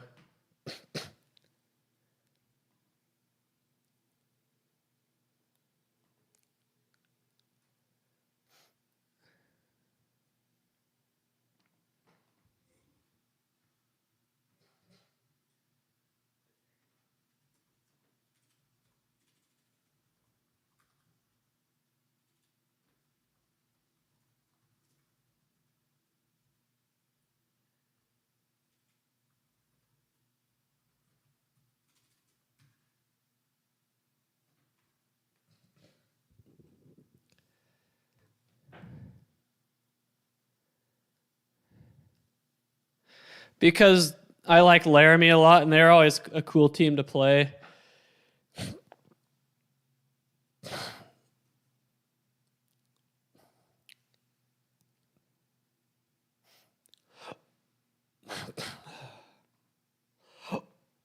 I like Laramie. It's a nice town. I mean, I pull for Wyoming. I do. I'm surprised that they're having a hard time with UConn right now.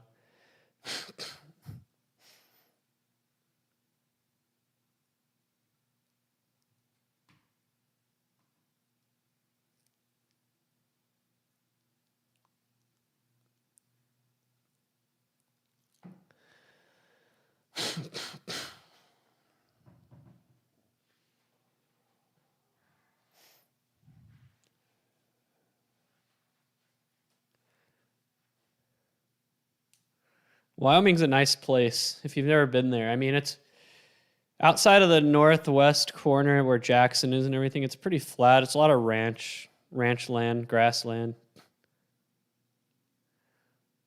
Baylor at the big kickoff return. I think he's going to take it all the way.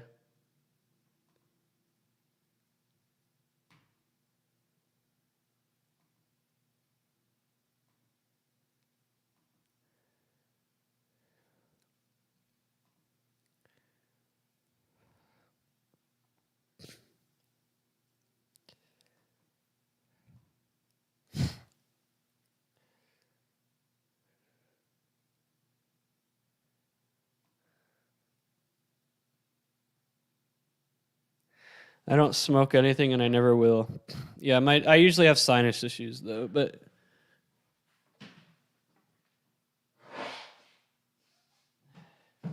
it's a chronic issue I've dealt with my whole life.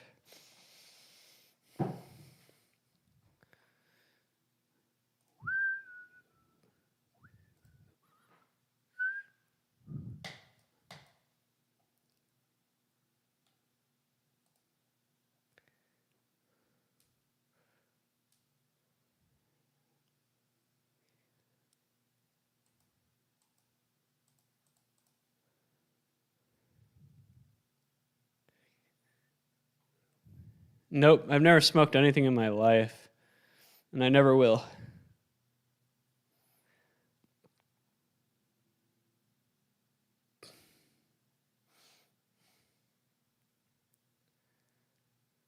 I'm a health nut. I always have been.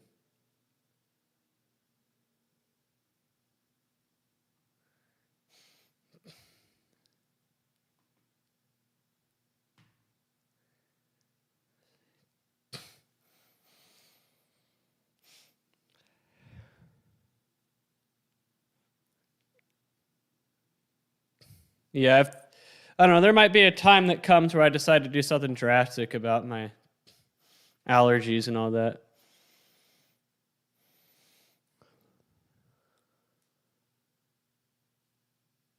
I don't drink either. I don't do anything. I'm boring.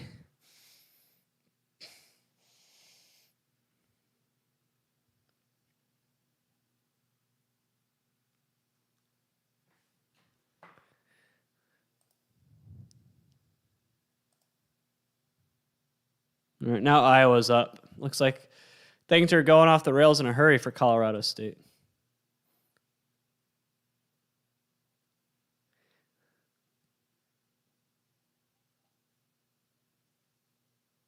Do I get a runner's high? Yeah, I do. I love to run. I'm going to start training for a full marathon in a few weeks. October 13th, I think, is my first day. It's a Tuesday.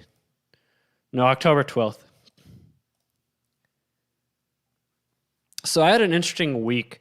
On Tuesday, I drove to Stephenville, which is like an hour and 15 minutes away because the Texas DMV is run by a bunch of idiots and are still doing COVID stuff. So you can't just walk into the DMV to get a license. And, I have to get a license since I moved to Texas. And so I drove all the way. I got an appointment in Stephenville. I made this appointment like 2 months ago. And it was the closest appointment I could get. But I had to drive an hour, 15 minutes. So I drive all the way there. And it turns out one of the documents I had to provide They wouldn't take it. And I'm like, okay, well, I have that document back in my apartment an hour and a half away. So they're like, well, too bad. And so I had to reschedule it for October 26th. And this sucks because I bought a gun and I was supposed to go pick it up once I got my license. And since I didn't get my license, they ended up selling the gun to somebody else because they won't sell it to me without a Texas license.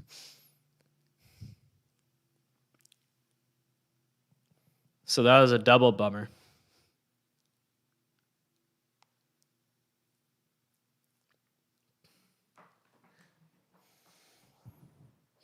Yep.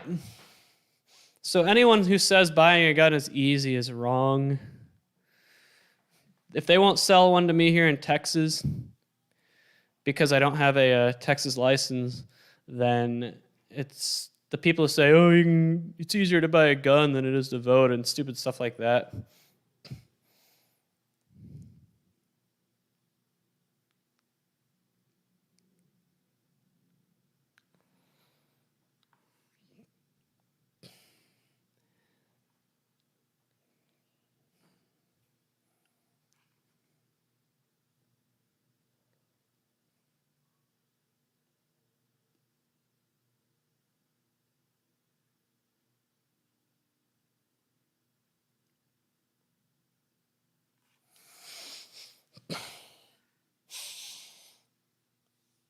Man. Sure is doing this stream after a demoralizing loss sure is a buzzkill. But it's also a nice thing to get your mind off of it. I agree that voting should only be done on one day. That's how the founding fathers set it up. It's supposed to be election day, not election month. Because things happen between, things happen.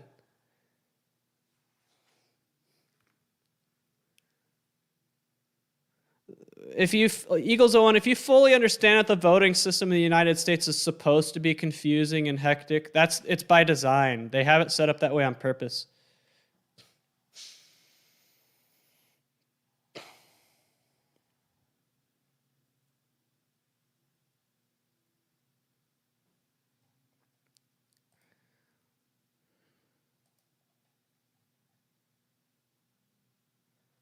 Man, Clemson's offense, woof. Aiden O'Brien, I actually do have a little bit of money on these games, not much. But I get all my satisfaction out of this out of actually being able to create something that succeeds. That's where the real fun is.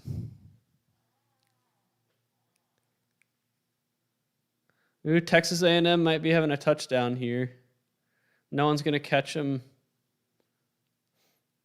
Arkansas, I'm telling you, they always blow this. They always get out to a big lead against A&M and then blow it every time. Yeah. The election process in the United States is supposed to be confusing and hectic. They want it that way. I mean, look at what happened in Arizona yesterday. They have forensic evidence of all these shenanigans that happened in Arizona. Nothing's going to happen about it.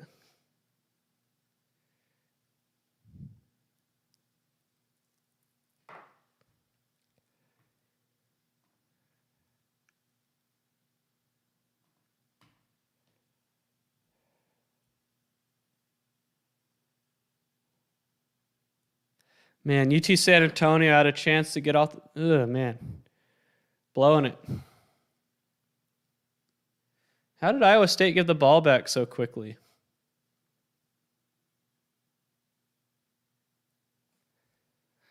Did they turn it over again or something?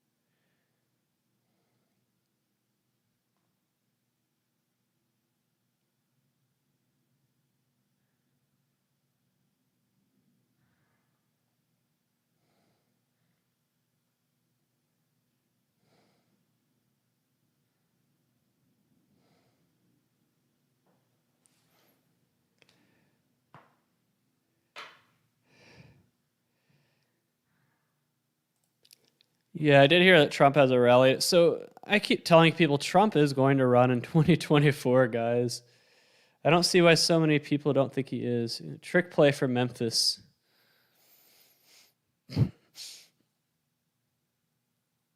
Right Side Broadcasting Network. Memphis just ran a trick play. Man, what a butt dagger for UT San Antonio.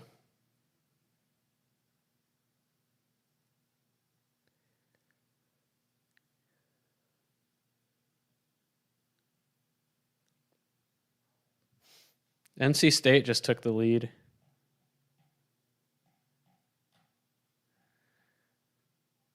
When is DJ Ukulele going to get benched for Clemson? He sucks.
Man, this Illinois Purdue game really is a barn burner, guys.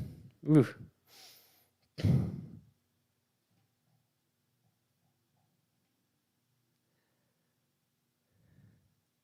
Arkansas State's up on Tulsa, 14-7.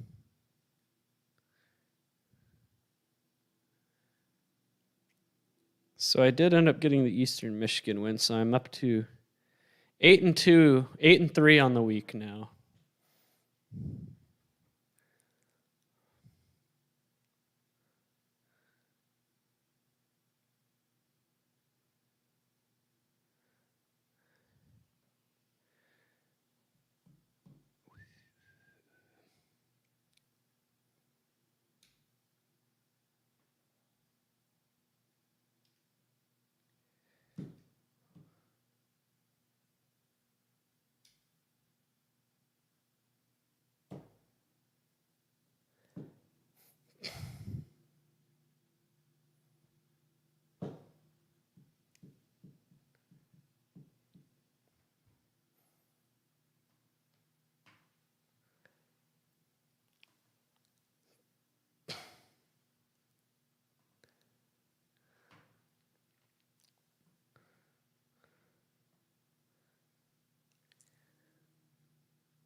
Not really, Eagles 0-1. He's been around for a while.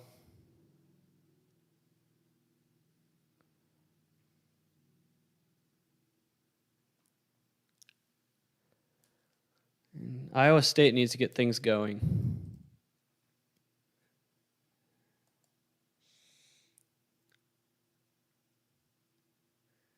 Mecole Hardman. I remember when TCU was recruiting him.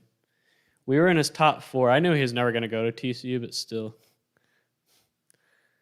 We weren't going to be able to pay him enough money.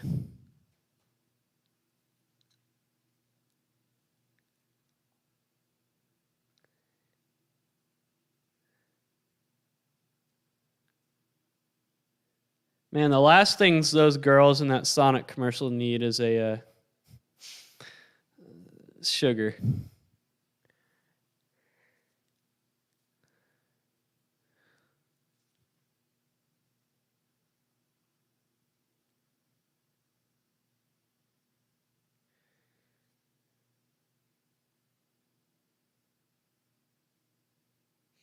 Is Michigan going to go over? It was 20-10 last time I saw it.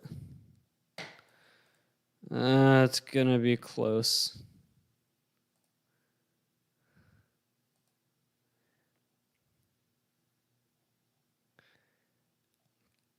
We just had a game start. Buffalo and Old Dominion.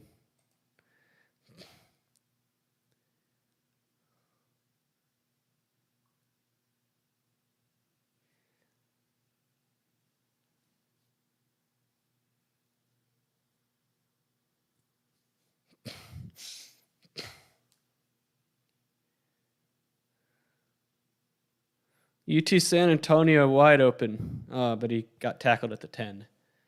I don't even know why I have that game on instead of some of these other games.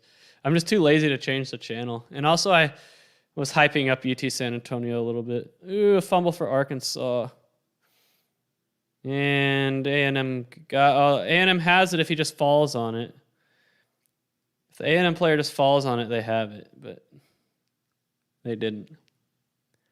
No, there's no injury props in Las Vegas.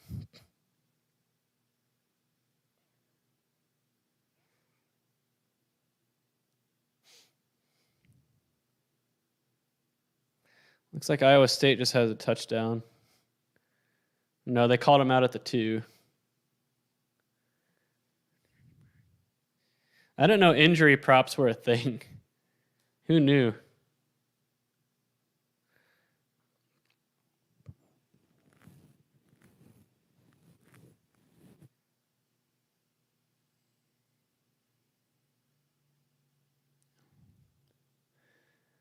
I don't know if they replaced quarterback at Arkansas. Did they? Or are they just running direct snaps to their running backs?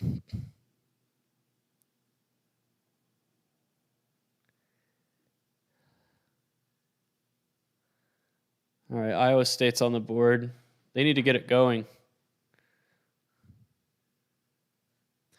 A lot of people are... I think I had the Iowa State Baylor over. I do, and that game just did go over. Everyone was like, oh, under, but no, all 6 of my models had the over there, and it's just went over. So that's another win for me.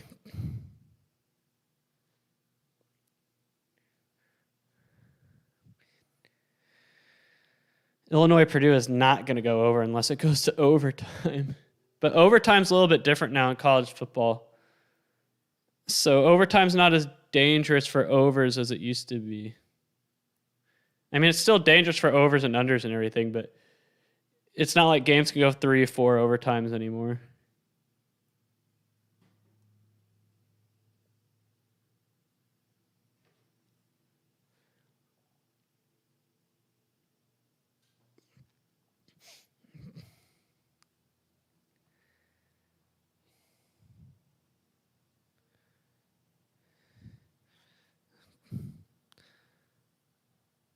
I don't know if this Rutgers game is going to go over either.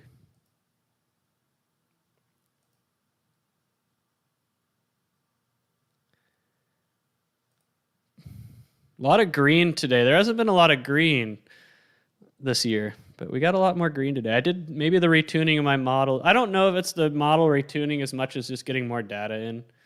I feel like the more data my models have, the better they'll do. The less preseason ratings are part of the equation, the better.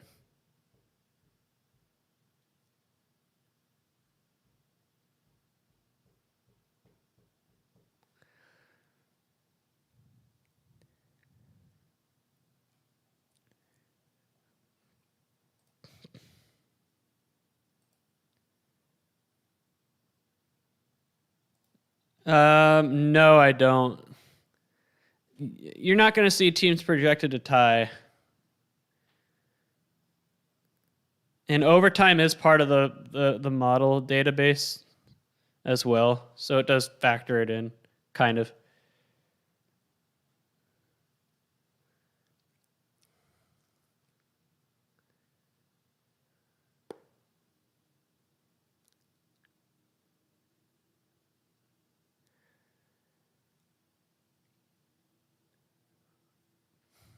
Maybe it was all that food I ate earlier. Appreciate it, Matt Stansberry. I already ate ice cream earlier. I ate a pint of pistachio almond, Bluebell. I love pistachio flavored ice cream. Like I said, it's kind of like licorice. It's a love-hate thing. Now, I'm actually neutral on licorice. I don't love it or hate it, but most people love it or hate it. But pistachio ice cream, it's, the green. It's like a green color. I don't know if people want to eat green ice cream.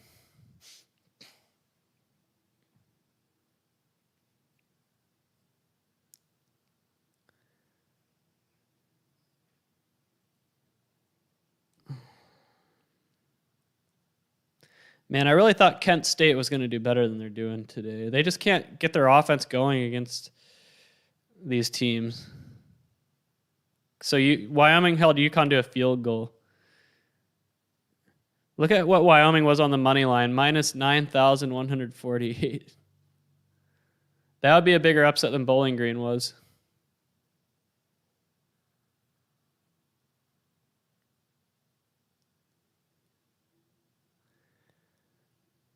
All right, 3rd and 13 for Arkansas.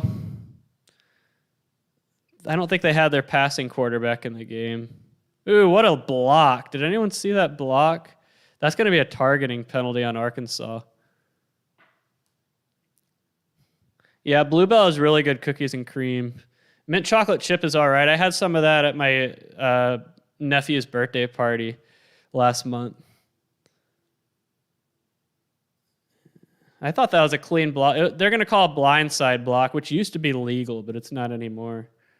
Yeah, that was just a clean blindside block. Like, that type of block used to be allowed. Pistachio almond is, at least with Bluebell, mint chocolate chip is green, but it's a lot more of like a neon green color. Pistachio almond is more like a sea green color. I still have the empty pint in my trash can. The flavor I got from my dad is coconut cream pie. It's really good.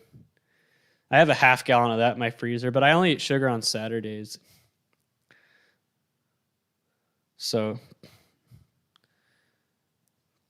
and my eating window is already passed, so no more ice cream for me until next Saturday, which will be my niece's birthday. So I will be at that. I might not be able to stream at all next week, guys, because I don't know. I might stream in the morning because I don't really care about the TCU game next week anymore, which is at 11, and I just don't care after the way we played today.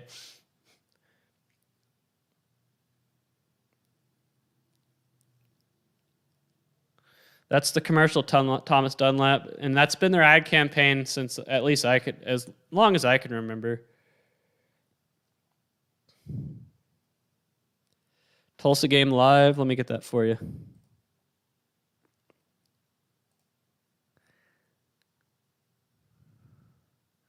This is playing out just like your typical. This is playing out just like your typical Arkansas A&M game. Arkansas gets out to the big lead, and then A&M comes back at the end and rips the heart out. Ooh, that's a sack fumble for Iowa State, but I don't think they end up getting the fumble. I don't know if they have a good enough internet connection to stream at my sister or niece's birthday party, but I wouldn't do that to my sister. Oh, I love butter pecan. Although, the thing with butter pecan is that it depends on what your definition of butter pecan is.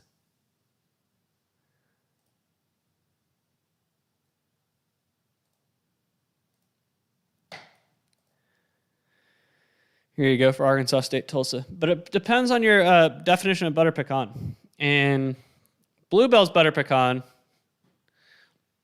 is simply just pecans sauteed in butter. That's it. But other butter pecans, they actually put butter into the ice cream instead of sauteing the pecans in butter. I mean, it's still good. I still like Bluebell butter pecan, but the best butter pecan is actually at like ice cream parlors instead of like the containers that you can buy at the store. There's a place I go to in Vail called Sunday that has very good butter pecan ice cream. That's more of the butter pecan I'm talking about, like with actual butter in the ice cream.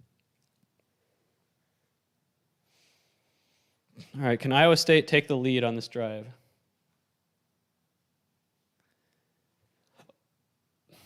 But mint chocolate chips, not one of my favorites. I like mint chocolate chip, but I very rarely buy it.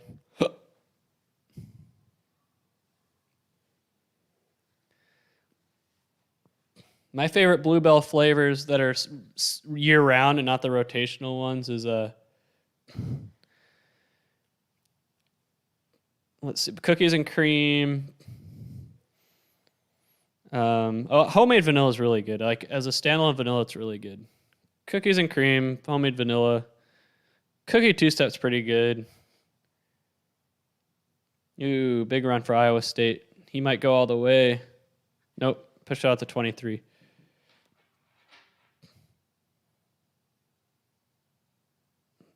I'm Rocky Road's okay. Bride's cake. I like the bride's cake flavor a lot. Pistachio almond. The banana pudding flavor is pretty good too. And the butter crunch. I love Butterfinger. Oh, Millennium Crunch. I forgot that one as well. I like Millennium Crunch. But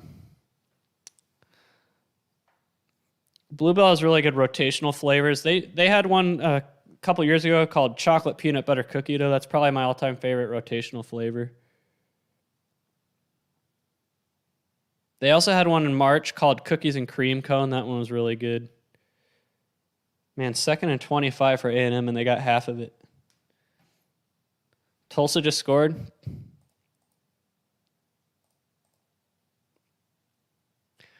Does anyone here work at Baskin-Robbins? My mom makes really good banana pudding.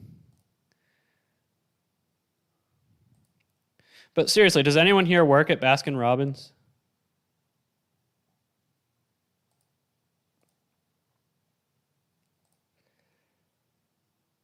Oh, interception for Iowa State. I don't like Ben & Jerry's. It's too expensive. And the people who own that company are nuts. They are weird.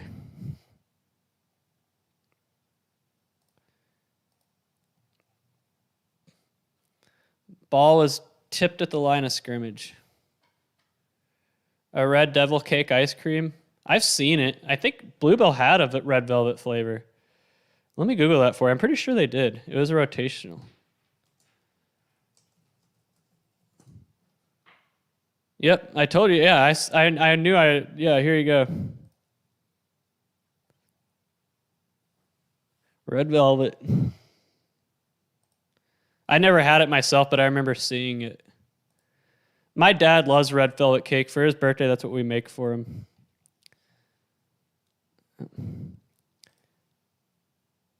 The Southern Hospitality flavor, which was this like bluish purple one right here, was not very good. Mocha almond fudge was good.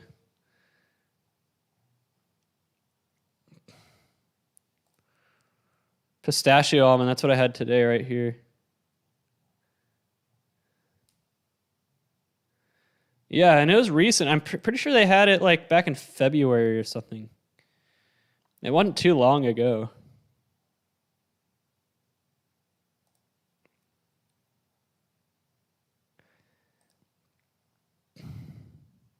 But it was a rotational flavor. Meaning, they only have it for a couple months. Like coconut cream pie has a rotational flavor. Yeah, I saw that the U.S. was winning the Ryder Cup by a lot. I need one more touchdown in this Iowa game.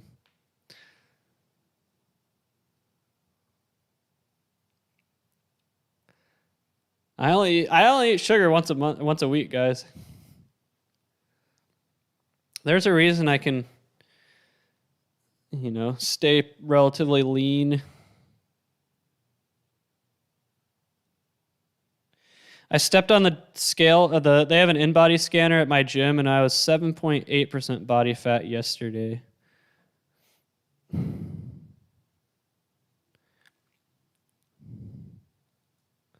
Southern Hospitality, I forgot. I just remember I didn't like it that much, but it was kind of like a weird concoction. Let me look it up.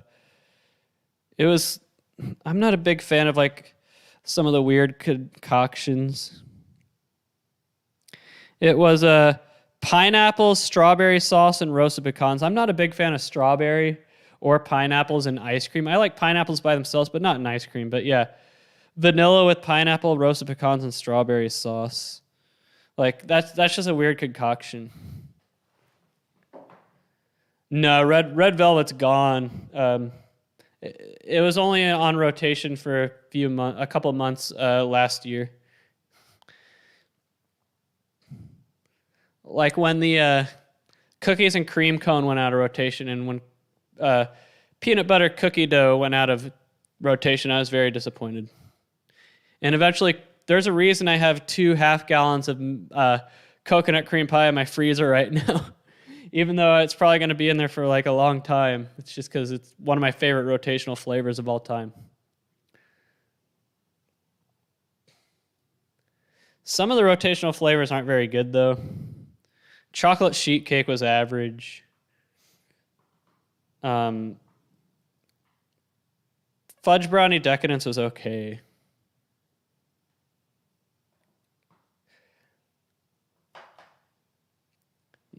Yeah, the red velvet flavor was February 2020, so that's long gone. They might come out with it again, but that's the thing. They only come out with like 1 or 2 new rotational flavors every couple months. So like chocolate peanut butter cookie dough, probably won't see that. That was last seen in 2019. I think they sell it in Indiana. I'm pretty sure Bluebell sells it. They sell it in Kentucky. They used to deliver Bluebell to the TV station I worked at in Kentucky, and we would be able to have it for free. Austin Myers hurt for Memphis. He was a former TCU lineman.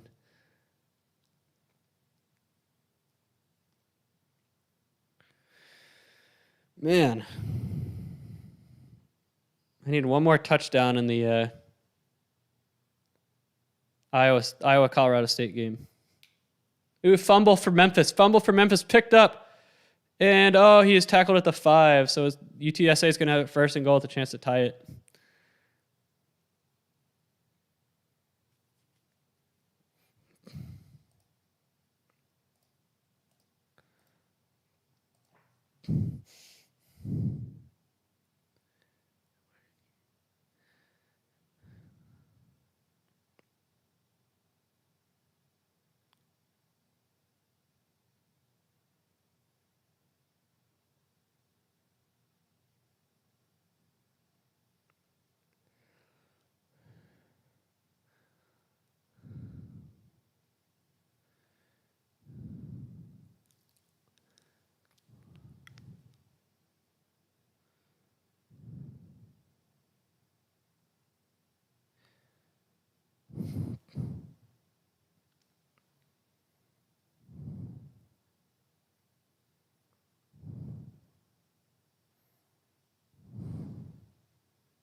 Oh, if we win out, I don't know what our fan base would do because everyone wants us to change coaches. But there's no way we win out based on what I saw today. That was sad. I cannot emphasize. I'm not exaggerating or embellishing. That was the most physically dominated I have ever seen a TCU team be dominated in my life, like physically.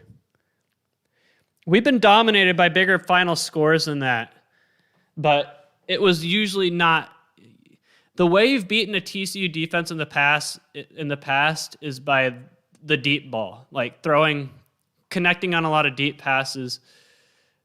Today it was just they lined up and shoved it down our throats for 4 quarters. I've never seen that in a TCU football game before, so I'm still like at a loss of words. I don't know what to say. 4th and goal for UT San Antonio.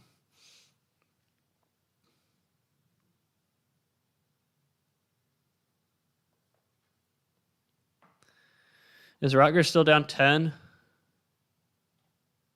They have a chance to tie this.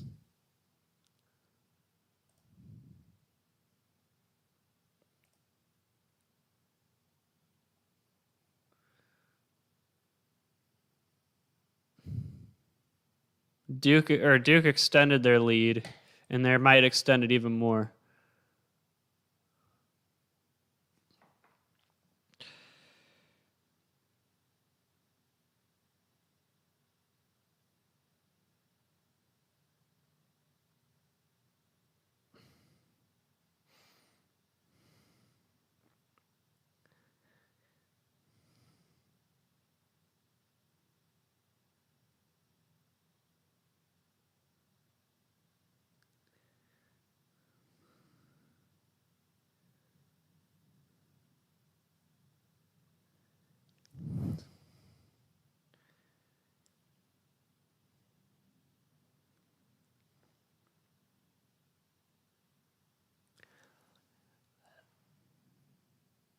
Yeah, the Kansas money line might be dead, guys.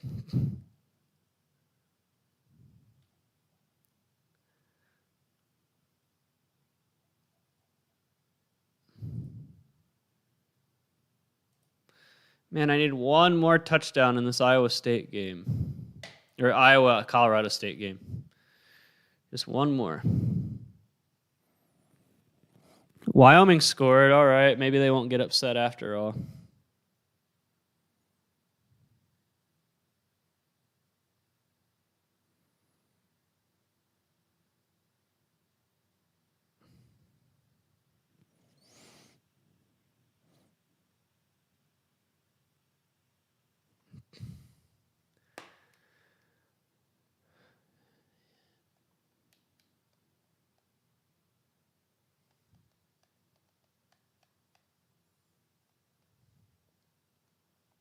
Man, is Purdue going to lose this?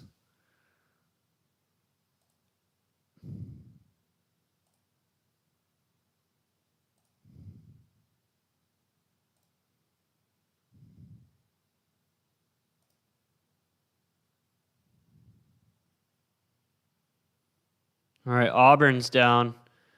I'm going to turn on the Auburn game.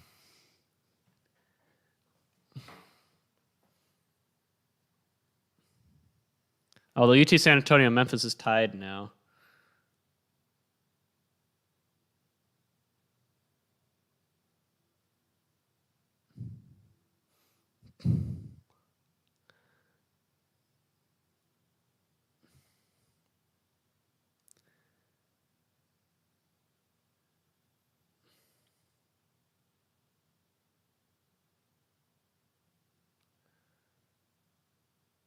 This might be my last weekend with DirecTV Stream. I'll probably get YouTube TV again.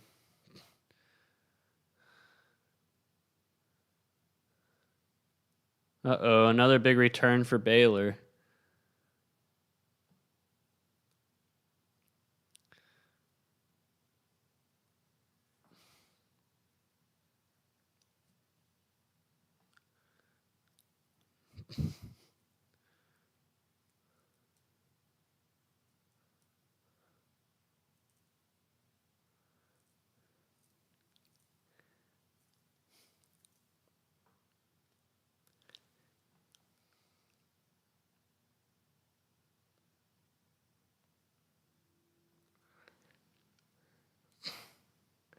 Third and 12 for Georgia State. And they run a draw, and they're not going to get the first down.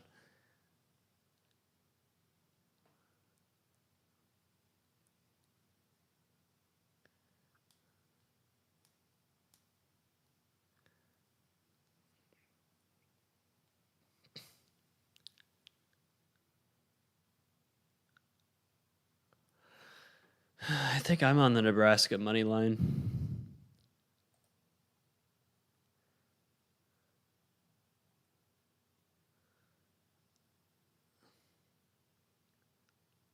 PlayStation 5. I haven't bought a video game console since I bought the Nintendo Switch. I'm not really a big PlayStation, Xbox guy. I'm not really a big video game guy, period. I didn't really grow up playing video games. My parents didn't let me have video games growing up, and I think that was a good thing. They let me have a Game Boy, that was it. But I think that was a good thing because it allowed me to, like, you know, do productive things when I was a kid instead.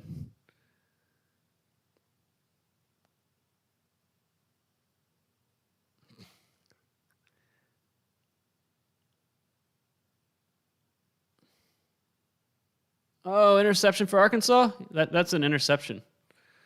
Pretty sure that's an interception.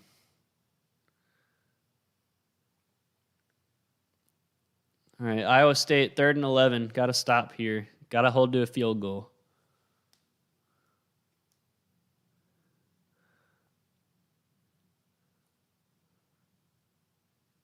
They got the stop they needed. Now Baylor's got to kick about a 34, 35-yard field goal from the left hash. Yeah, my parents let me have a Game Boy, so I got really into like Pokemon and stuff like that, but so did everybody my age. But I spent a lot of my free time growing up not playing video games, but, you know. I created like a fantasy baseball league with baseball cards and stuff like that, you know. Just doing stuff like that to help kind of stimulate my mind. 34-yard field goal for Baylor. Iowa State's going to block from the left. And it's good. So Iowa State's down 8.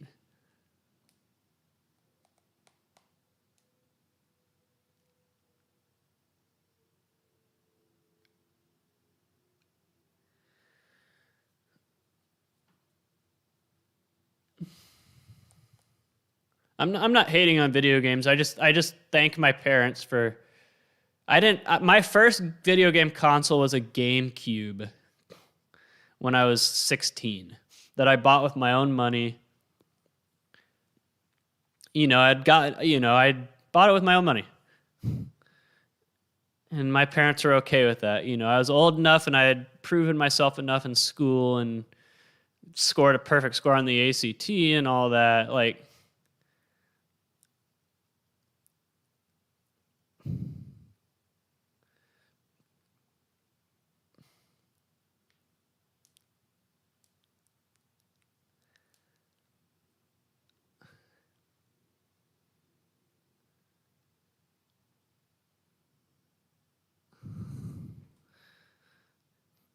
can Kansas pull within 8?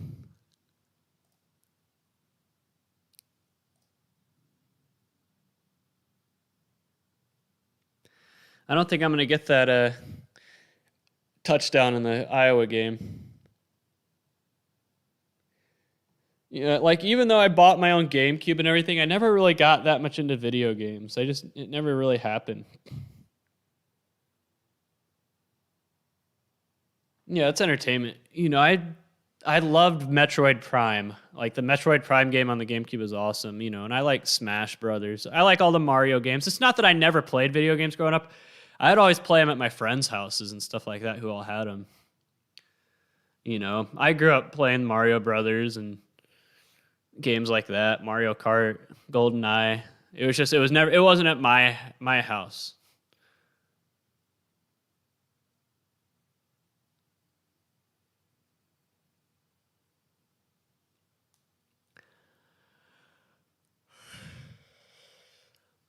Call on the field is an interception.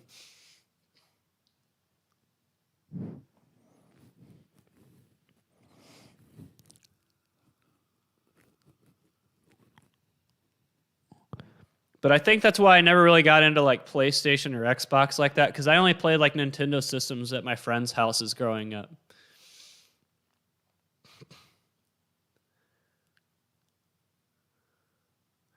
No, my parents weren't really that strict. I mean, they just didn't want me to have they just thought there's better things for me to do with my time than video games.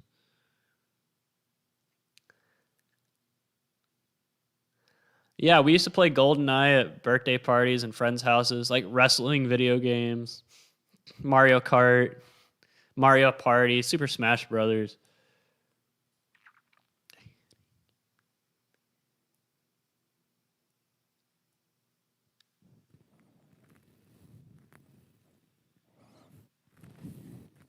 My favorite was the Moonraker laser.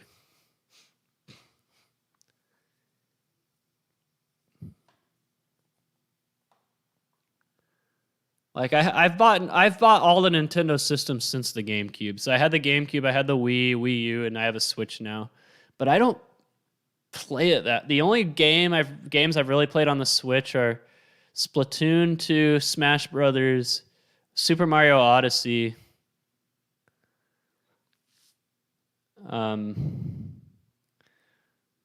I bought Zelda Breath of the Wild, but I didn't really like it that much. Yeah, I spent so much of my time growing up playing outside. Like, video games would really only be something you did when the weather was bad. Like, we would play outside. Like, I grew up in a developing subdivision, and there was so much to go out and explore and everything like that. We would build bike ramps and forts and ride our bikes to who knows where. Play paintball in the woods, stuff like that. Tackle football, street football, basketball. Is playing outside still a thing for kids these days? That's my question. Like, do kids still play outside?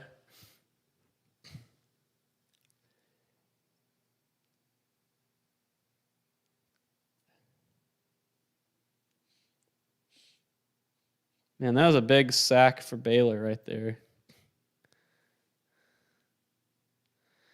Iowa State was driving, and he just busted right on through the line. No, it wasn't a sack. It was a tackle for a loss, but still. Oh, yeah, we used to build, like, networks of bike jumps and stuff. I'm surprised I never got seriously hurt. I'm surprised I never, like, broke a bone or anything like that growing up. We were crazy.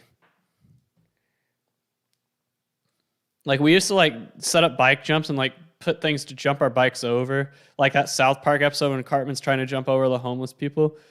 Like, we would do that, but, things.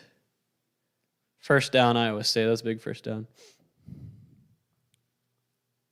Yeah, we had paintball guns. We didn't do airsoft. I don't think airsoft was really a thing at the time, but we did paintball.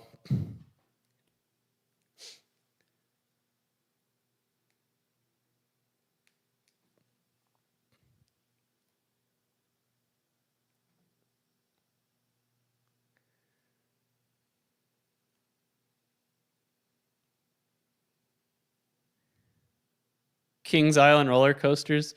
I've never been to Kings Island. It wasn't that far away from Louisville. I went up to Cedar Point, though. I had a blast at Cedar Point. When I went to Cedar Point, it was like a very last-minute thing. And so I bought the VIP pass for Cedar Point.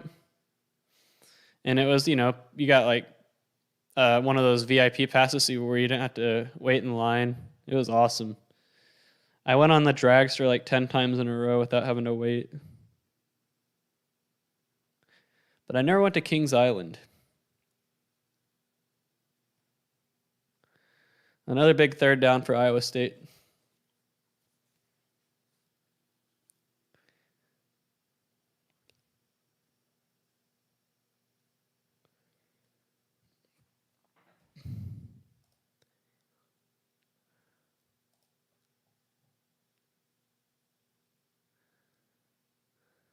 He's going to get sacked. Iowa State quarterback no, he didn't get sacked. How did he get that off? Did he get a first down? If not, he was very close. How did he get that pass off? Man, did anyone see that? They need to have more of a sense of urgency than they have right now, though.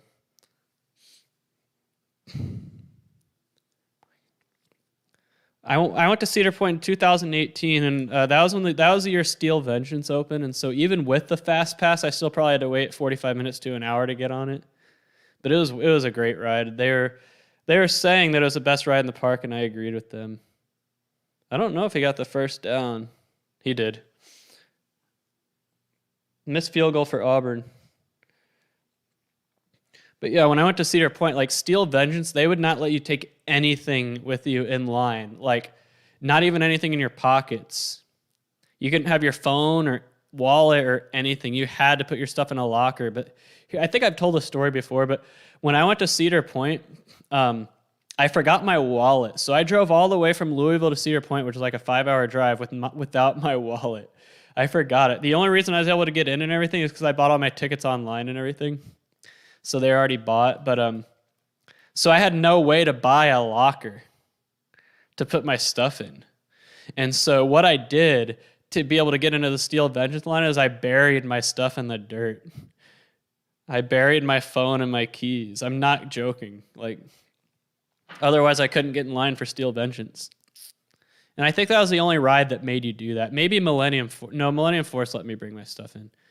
But yeah, Steel Vengeance, they would not let you take your stuff in. Iowa State is showing no sense of urgency here. Like, what if they don't get the 2-point conversion?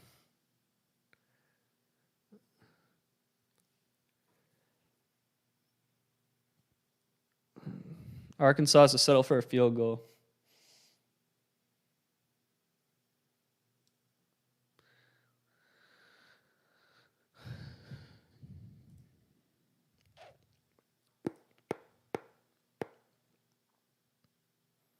Am I going to get that touchdown? 6 flags over Texas. I don't even think Kansas is going to cover anymore.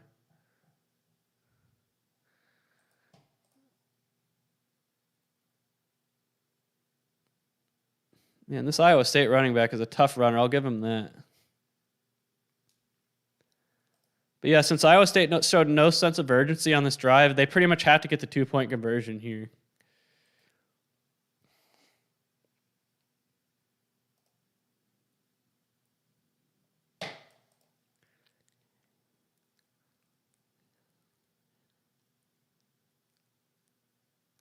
Well, no, that's the thing. I did run out of gas.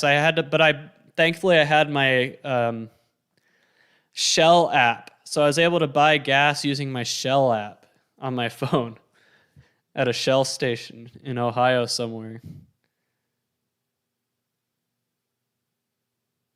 But yeah, because like I said, I wasn't planning on going.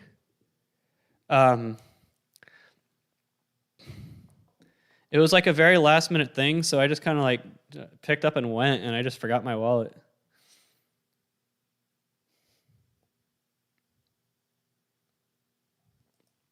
Man, my unit's dropping. It was at 10 at one point. Now it's down to 2 because Kansas isn't doing their job.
I don't think I'm going to get that touchdown in the Colorado State-Iowa game.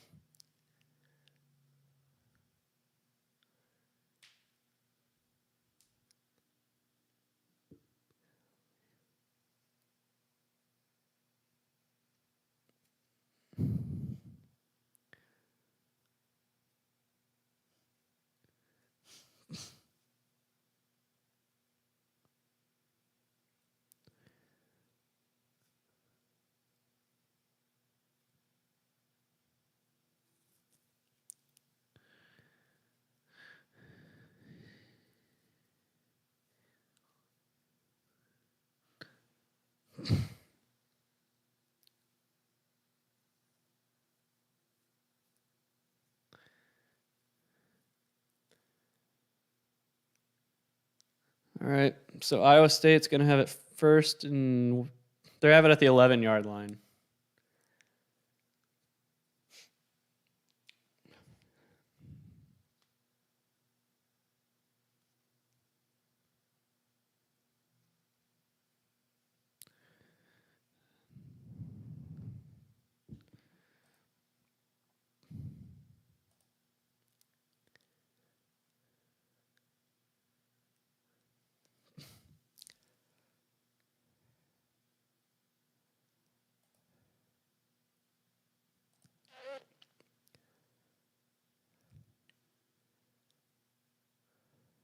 Wide open for Iowa State. Wide open. Here comes a 2-point conversion, though, that they have to get because they took so long on that drive. What are they going to do for 2-point conversion?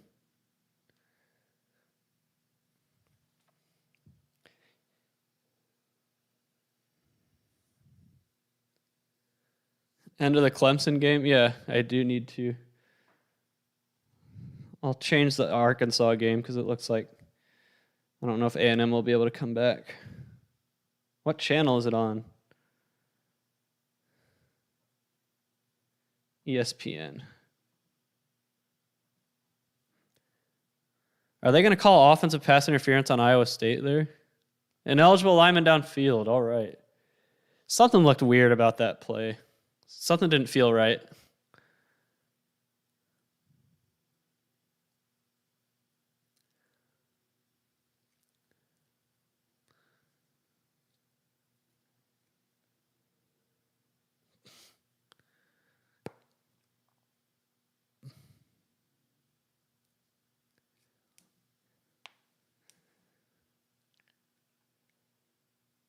Oh, that was almost a pick six for Georgia State.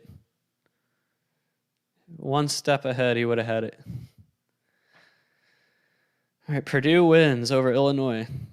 That game did not go over. Not even close.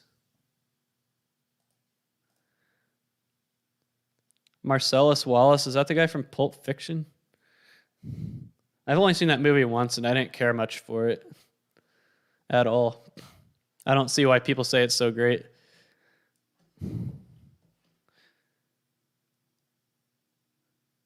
It's probably too early to fire the Clemson OC. I think he's new.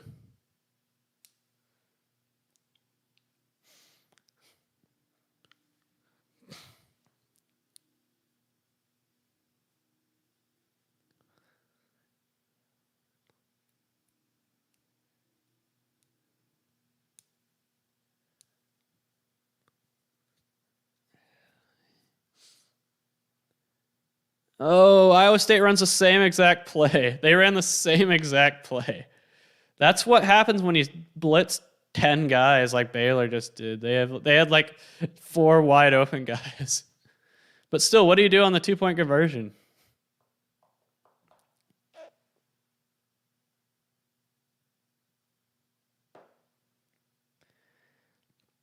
Seriously, what play do you call here?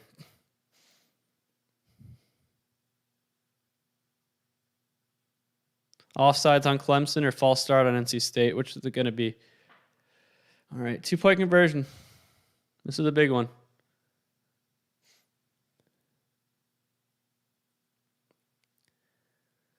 All right, what's Iowa State going to do? Offsides on Clemson. What's Iowa State going to do? Oh, he fumbled the snap. And, yeah, they didn't get it. Fumbled snap.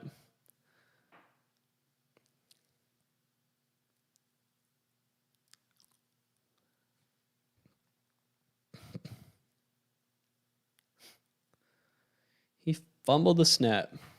What's the flag is going to be for excessive celebration. But now Iowa State has to do the onside kick. That might be a big with the excessive celebration. If Iowa State does get the onside kick, then they'll already be in field goal range. Man, you can't. That's the last thing you can do, right? You cannot fumble the snap.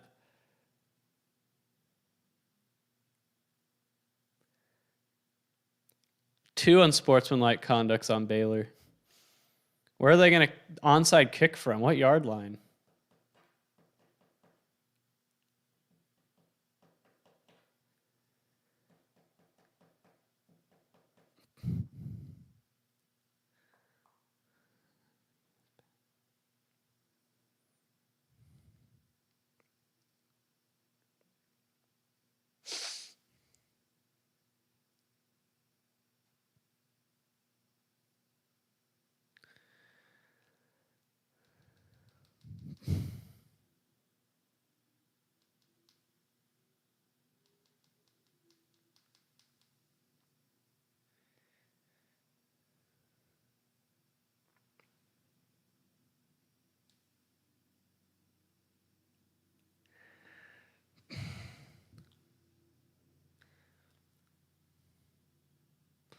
That's why them taking their time on that drive was such a big deal, because now they have like no time left.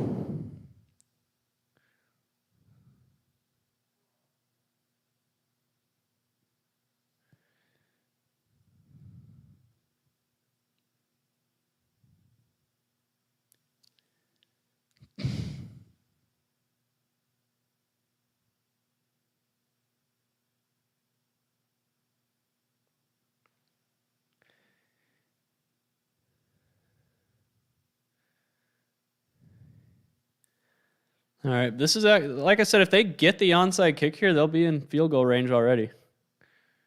That's what, but the odds aren't in their favor.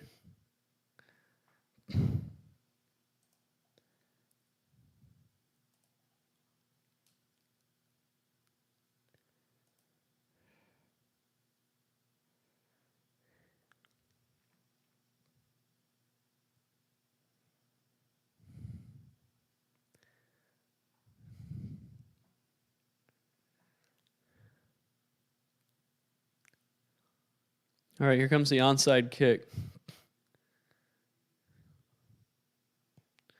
And timeout.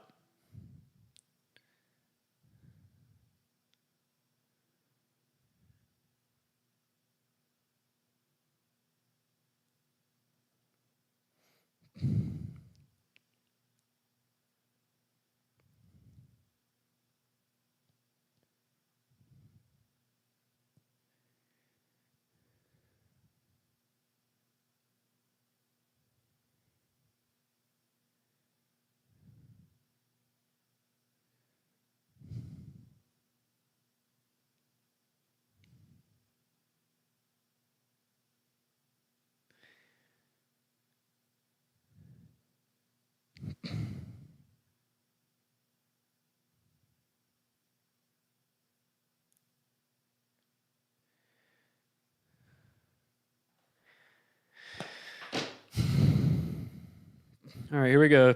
Onside kick. Oh. Nope, Baylor got it. But there's a flag. It's probably going to be... I don't know what the flag could possibly be. Missed field goal for NC State. Missed 39-yarder to win the game.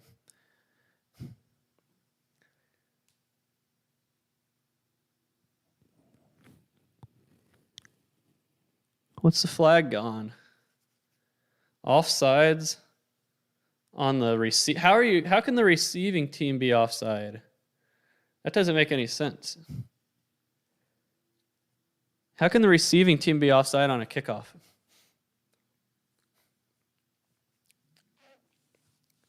I didn't know that was a thing.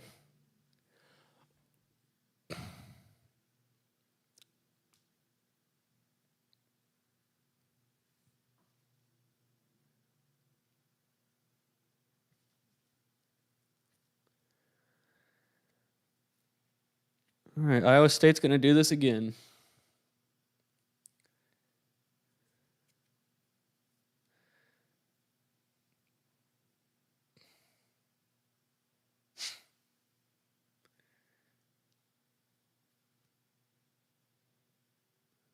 Nope. Iowa State's going to walk out of here with a loss. All right, what game should I change to now?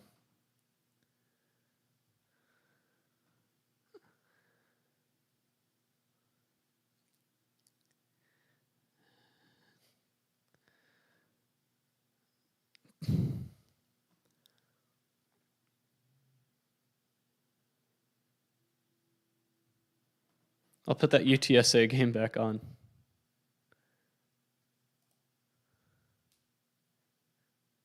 Did UConn not get the 2-point conversion?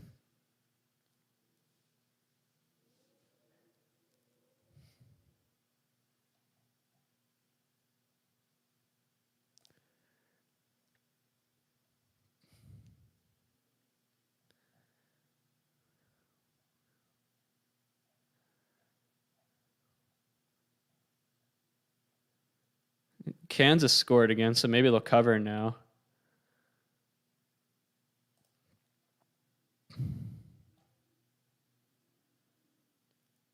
All right, so UT San Antonio is going to be kicking a field goal here for the win.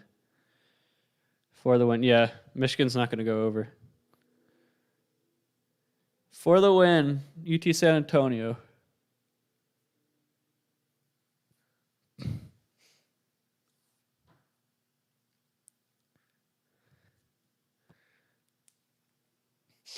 Third and 6 for Auburn, and he got sacked but got the ball out before he hit the ground. Was he down before he got the ball out of his hands is a question. The Auburn quarterback.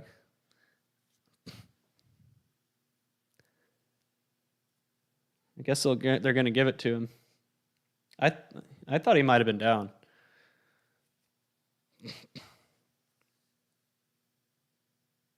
All right, how long is this? 42-yard field goal for UT San Antonio for the win. They could really go undefeated if they make this.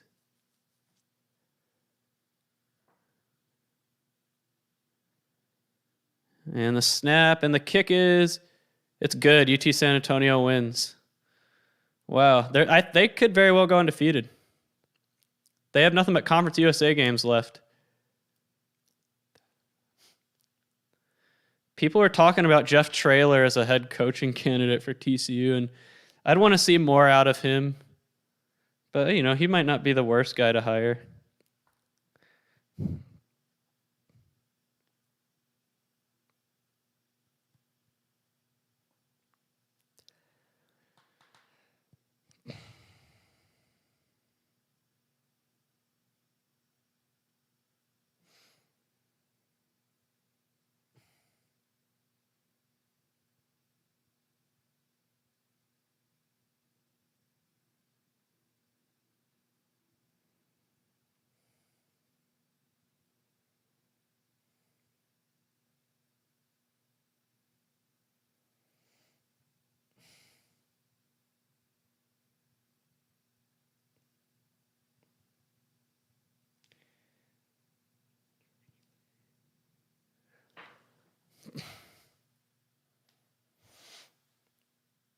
All right, what's next?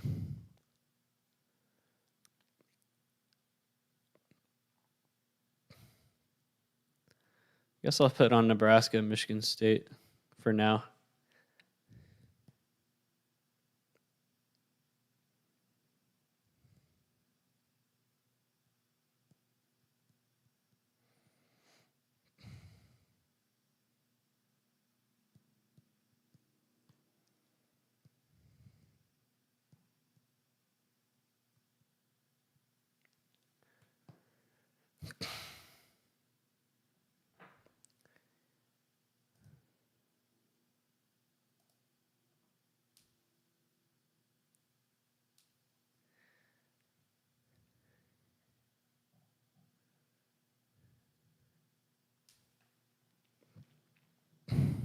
Can Georgia State hang on?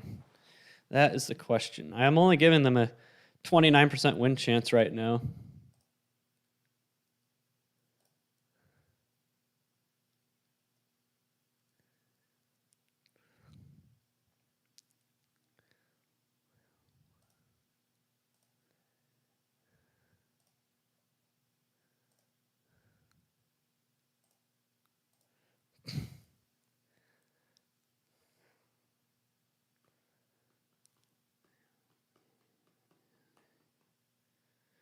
Good on UT San Antonio after falling behind 21-0. I was talking them up in the live stream on Thursday, guys. I was like, this UT San Antonio team is for real, and I think they're going to go undefeated. I do. Let's look at their schedule.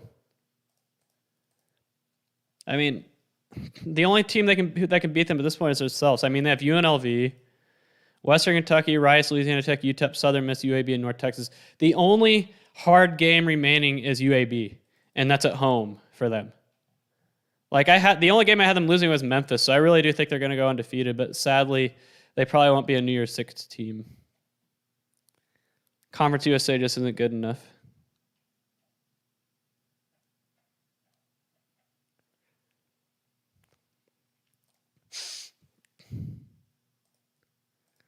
I'm giving Georgia State a 76% chance, especially now that they got the ball back.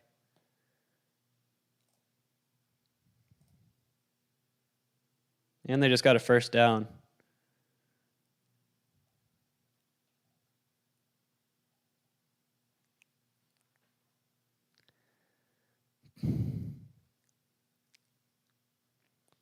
Am I the only person here who hates masks? I hate seeing all these commercials that show people wearing masks. Like, why? I haven't worn a mask since I had to get on an airplane a couple months ago. That's the only time I've worn a mask in like the last 6 months.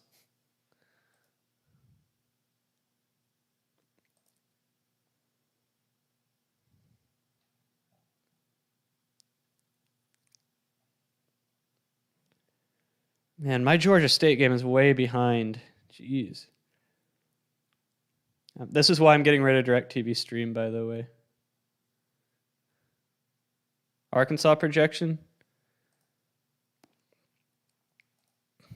98.7% win.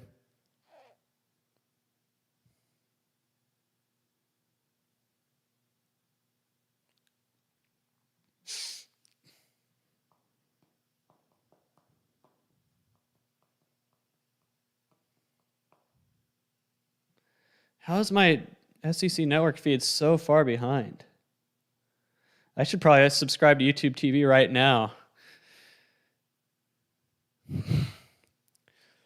That's one of the main reasons I moved back to Texas, was because of the mask stuff in Las Vegas. Model's doing a lot better today, but not amazing, but it's doing a lot better.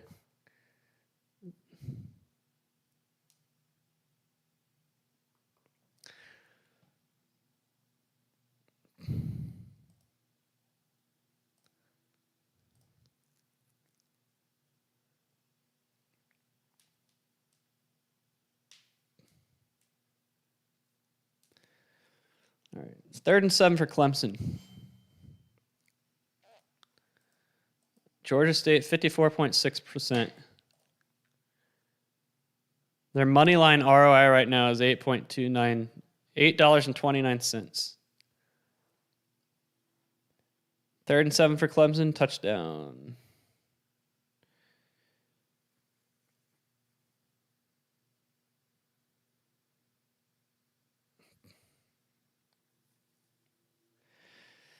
I live in the U.S. I live in Texas. We don't have mask mandates here. Although when I ride my bike and stuff and run in the morning, there's people on the trails with masks. I don't see how you could ride a bike or work out or anything like that wearing a mask. I don't. Sounds miserable.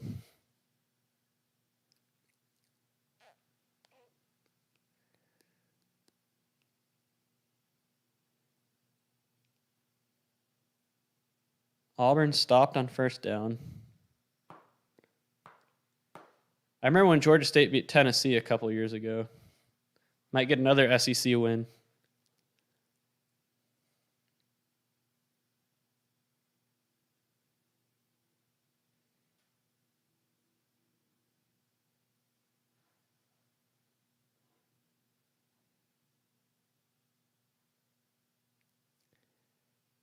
All right, 2nd down incomplete. Auburn's going to be facing a 3rd and 11 here with 2:30 to go. UCLA's already up 14-0. Florida doesn't have mask mandates either. I looked into Florida, but I chose Texas.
3rd and 11 for Auburn. That's not going to be a first down. They're going to be... Oh, wait. They did get a first down. My bad. Shows you how much I'm paying attention.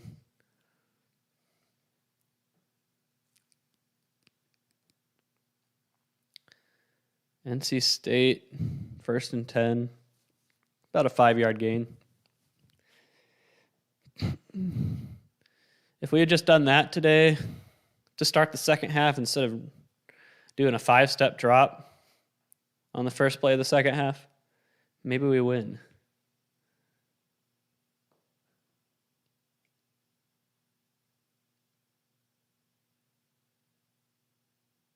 Okay, Auburn got the first down. All right, I'd start to pucker up if I was Georgia State here. I would. They might be running out of gas.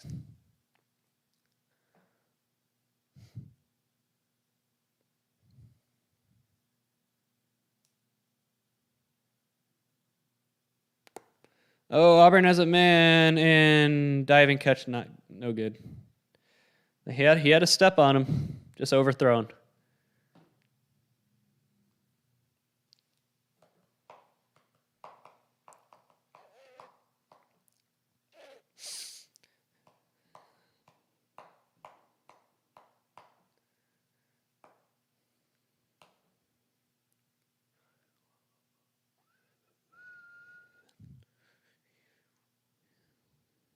A pop pass for NC State on 3rd down was not close. But there's a flag.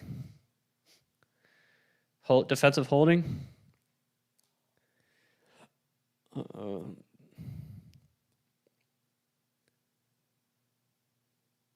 Oh, they gave him that Auburn receiver the catch there? I'd review that.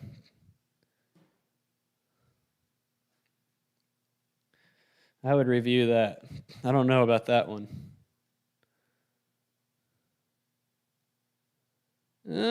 Looks like he had it. Barely. Good call by the ref. Auburn's threatening, guys.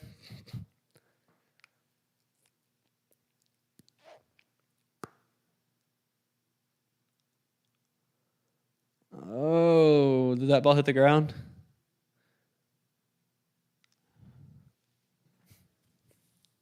Georgia State, man. I don't know. That ball might have hit the ground.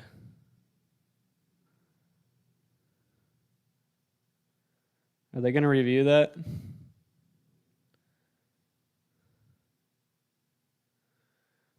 Yep, Arkansas did in fact win. They finally got the A&M monkey off their back.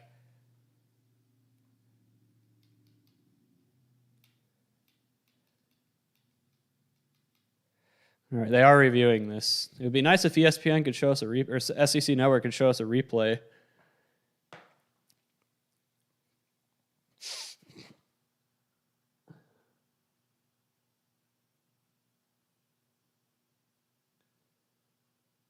I think that's an incomplete pass. I think that is an incomplete pass.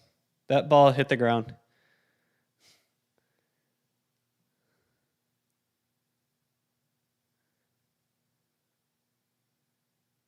Yep, that's going to be an incomplete pass. That ball hit the ground.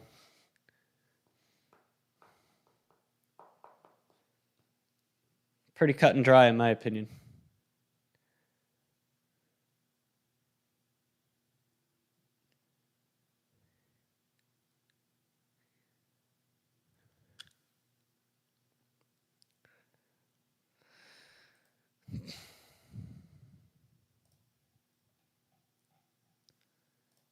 All right, 2nd and goal for NC State. Oh, man, Duke scored another touchdown. Crap.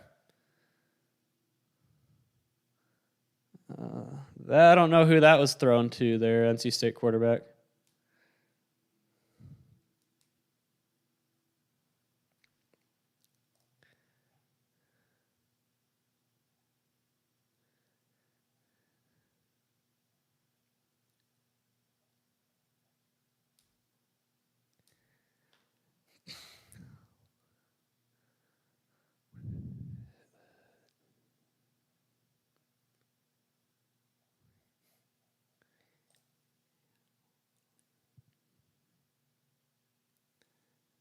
How are they taking so long in this review? It clearly hit the ground.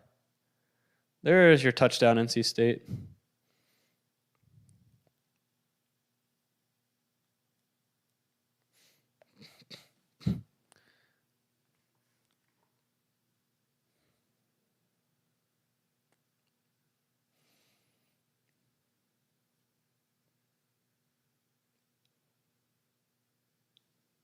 They gave him the catch. Are you kidding me? Are you kidding me? That ball clearly hit the ground. Wow. You've got to be kidding me. What are the refs looking at? Seriously, what are the refs looking at in this game?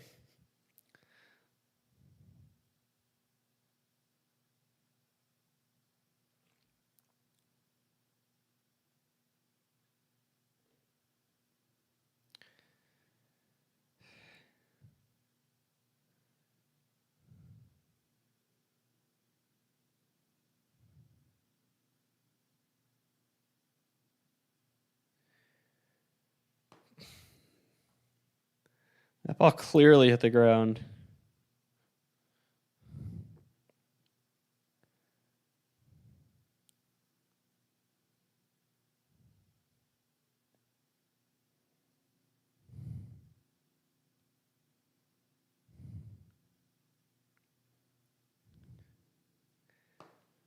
These refs must be SEC refs. Only explanation.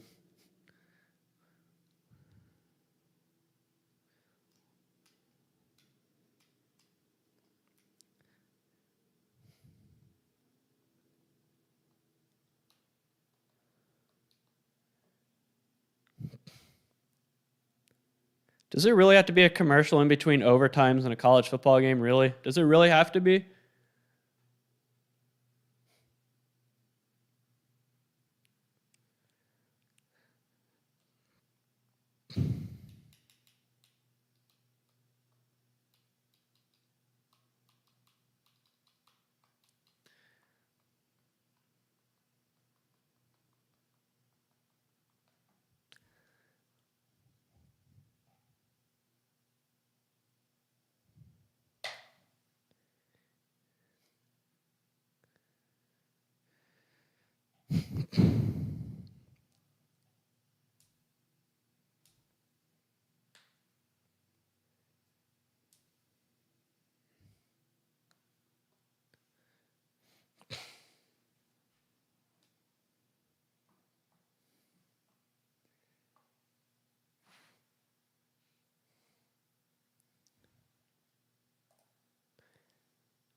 All right, I forgot the new rules of the new overtime in college football, but do you have to start going for 2 now?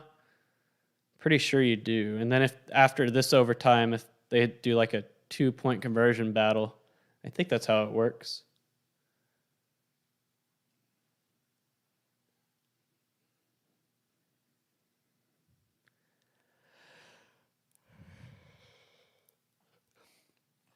I'm not a big fan of college overtime. Personally, I think they should start the ball at the 50 or out of field goal range at least.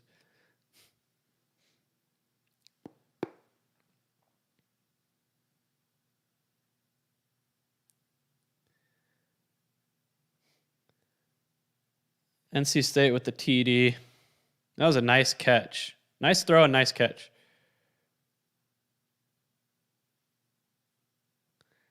But don't they have to go for 2 here?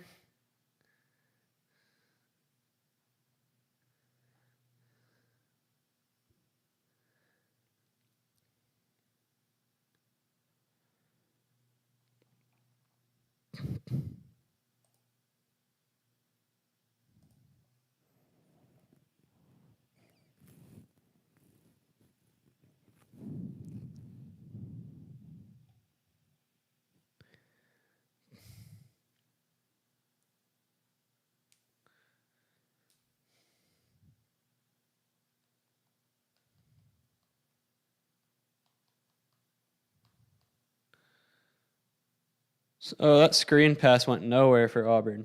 All right, 3rd and 9.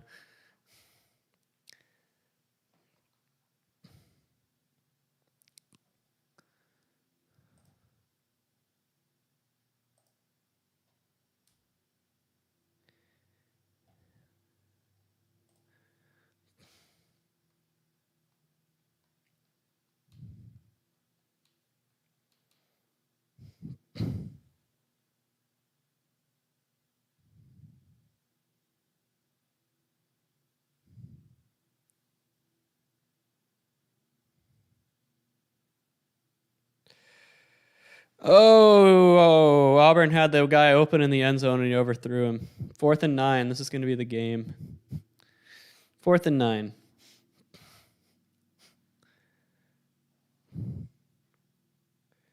What do you do here?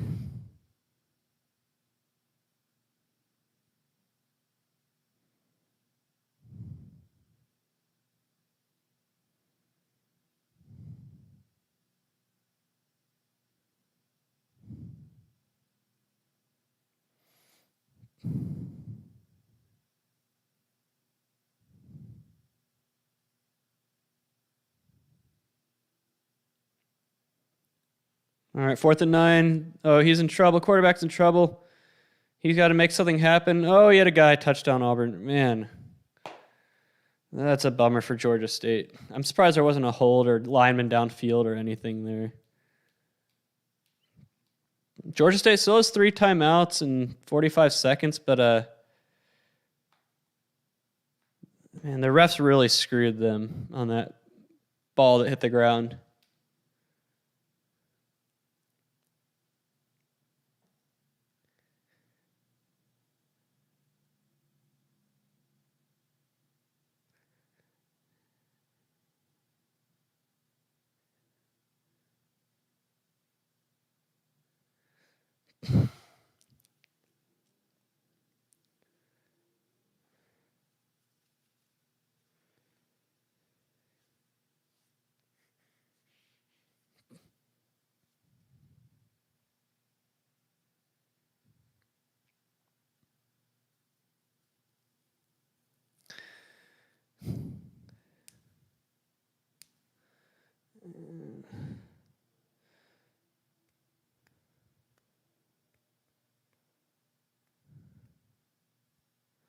Auburn quarterback just kept running backwards and then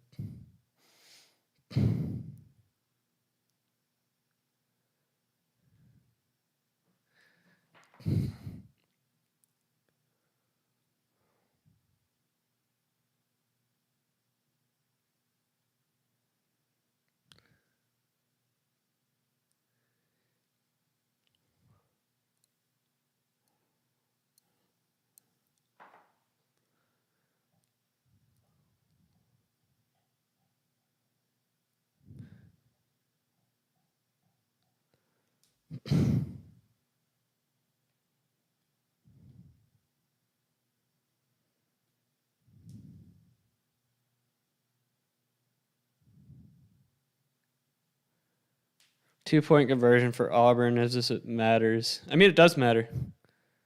And they got that too. The refs did help Auburn there down the stretch, but it's a bummer for Georgia State. Bummer if you had the Georgia State money line. I did not, but I could have. 6 of my 7 models had it.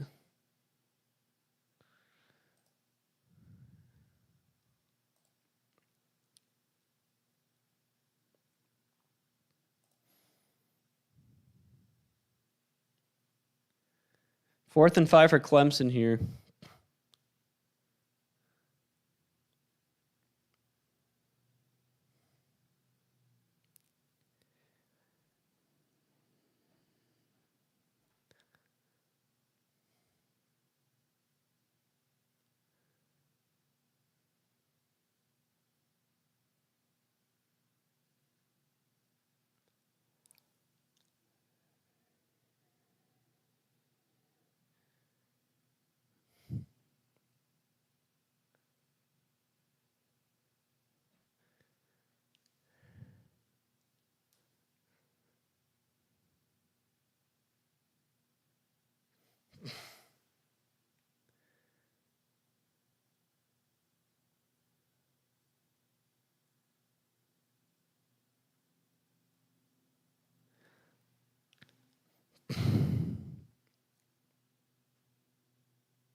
Fourth down pass, no good. NC State wins. They need to get rid of Ugalele. He sucks. Watch a bunch of these Clemson players opt out now. Like, would surprise me.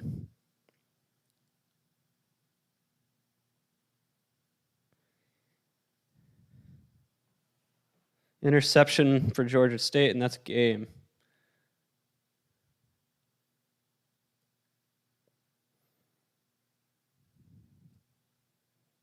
What was the total? That just made the game go over. Wow. If you were an under better in Georgia State Auburn, I feel bad for you. Wow. The total is 57 and a pick 6 with 30 seconds left. Wow. That's a bad beat if you're an under better in the Georgia State Auburn game.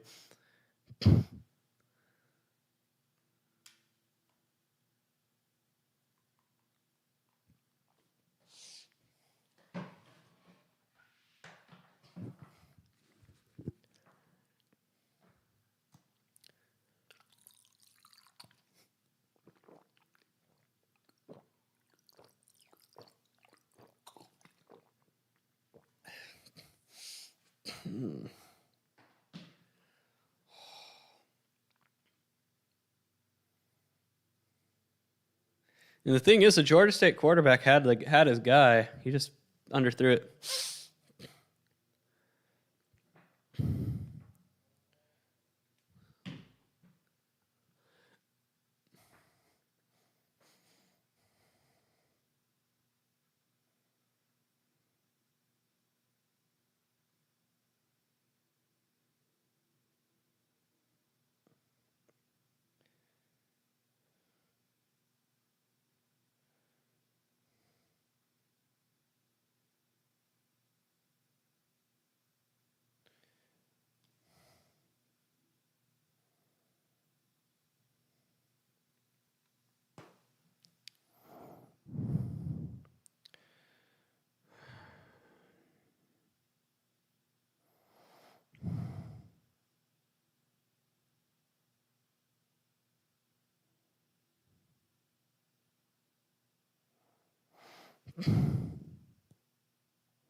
Summer's already over.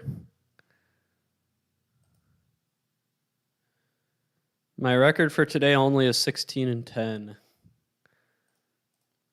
But we'll see what happens.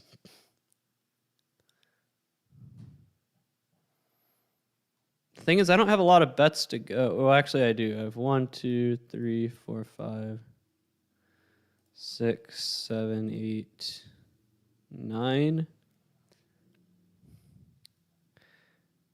10, 11, 12, 13, 14. I have about 13 bets to go.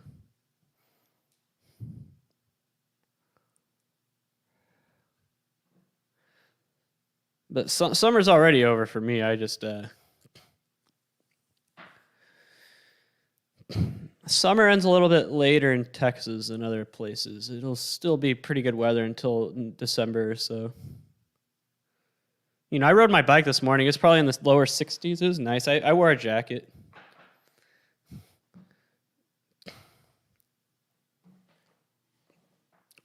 The thing is, I just don't know how I'm going to be able to respond to marathon training, because when I was doing my half marathon training, I'd have to get up especially when I lived in Las Vegas. Tennessee's going to score a touchdown here. But when I lived in Las Vegas, I had to run at night or very early in the morning, because I tried running during the day, and it was impossible to perform with that heat.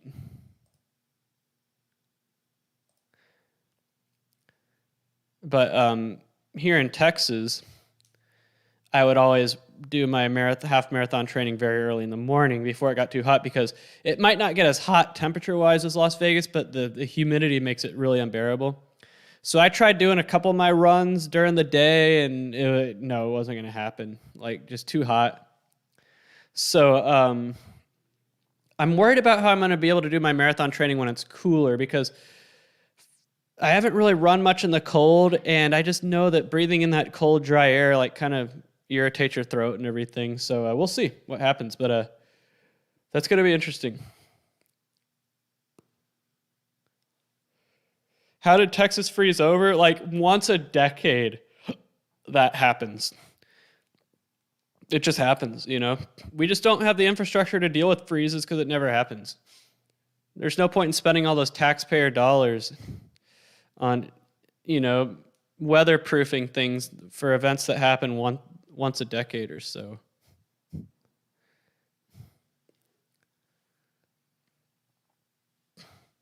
That's the difference of living in a place like Louisville or Cedar Rapids that I've lived in compared to Texas, that it snows a lot in Louisville and Cedar Rapids, so they have the infrastructure in place to deal with ice and snow and everything like that.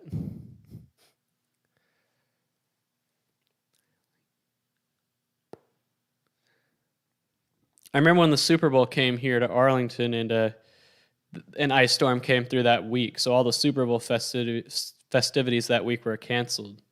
That was when I was working at ESPN, and I didn't get to do any of that. All got canceled, and like you could not drive anywhere, like unless you had, maybe if you had four-wheel drive and chains. But I tried to drive to ESPN one day, and I made it about 2 blocks before I was like, yeah, I'm not gonna bother. 2 blocks. Those streets are like an ice skating rink. That's the coldest I have ever experienced it in Texas. It was that Super Bowl week. I wasn't here for the polar vortex last winter. My family was, though. My poor sister. She had to drive to my uncle's house. My sister was living in Houston at the time, and my uncle was in Houston. She drove to my uncle's house because at least he had a fireplace. But they had no power or anything like that. So, but at least the fireplace was something she could sit in front of and all that. But yeah, that must have really sucked. But you couldn't run like a space heater or anything because all the power was out. That was one of the things they told me, though, when I moved into this apartment, is they're like, we run on the hospital grid, so if anything like that happens, then you won't have a power outage. I haven't experienced a power outage here. Kansas is not going to cover, guys. Bummer.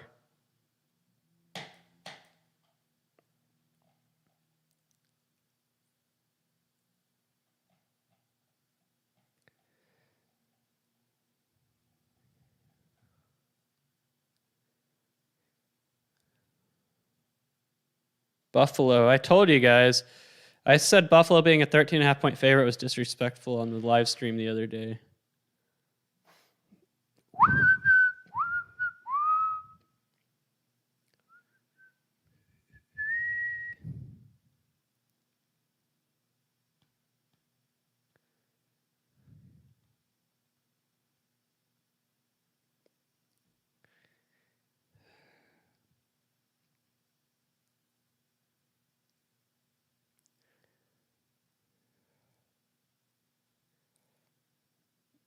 It wasn't all of Texas. It was just the 2 main metro areas, Dallas and Houston.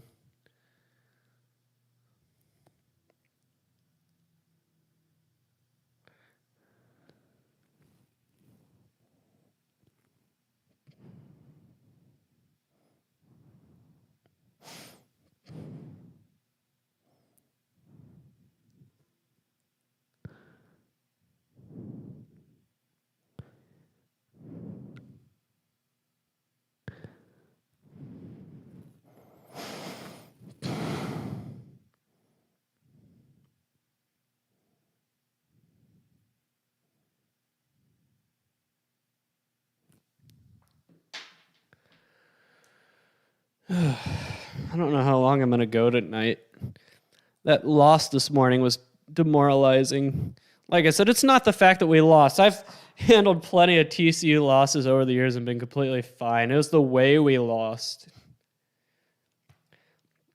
Utter physical domination. I have never seen a TCU football team physically dominated like that before in my Let's see. The first TCU football game I can remember watching was in 1993. I was 5 years old. So it's been 28 years of watching TCU football, and I've never seen TCU football get dominated physically like that. Like physical manhandling. There's some parts I miss about Las Vegas, but not really. I'm glad I'm not there, so I don't have to deal with the mask crap and all of that.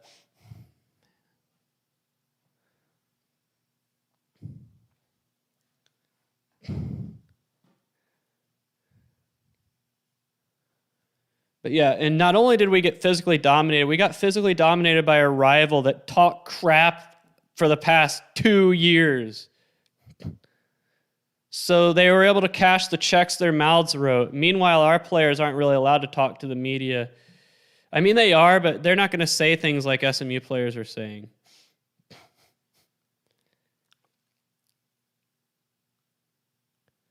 Ugh, sickening. It's not the fact that we lost, it was the way we lost. I'm fine with Oklahoma carving up our secondary like they've done in the past. Or Iowa State making brilliant use out of the tight end. I'm fine with that. I'm not fine with being physically dominated. That's hold on.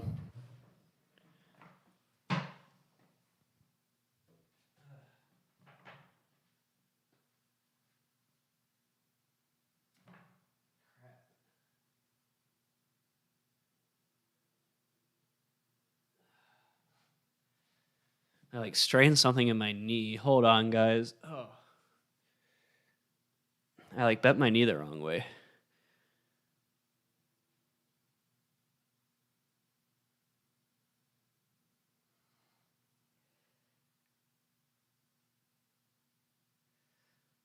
Ow.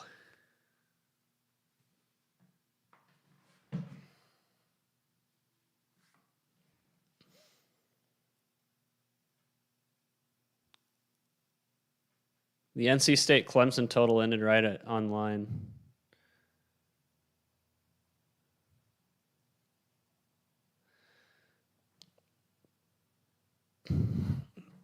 No. SMU's offensive line drove our defensive linemen off the ball 5 yards past the line of scrimmage every play. Just blew our defensive line 5 yards off the ball, so their running backs just didn't have to do anything. They even had a third-string white fullback get average 10 yards a carry today.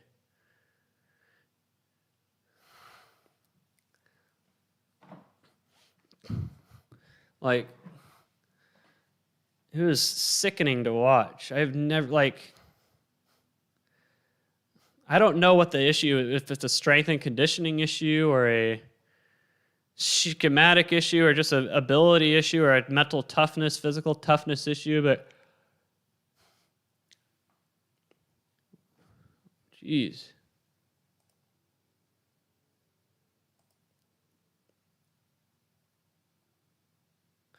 Can Kansas get the backdoor cover here?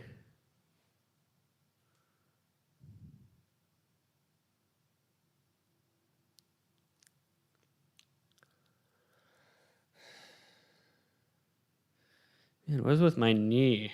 It's I don't want to get hurt before my marathon training.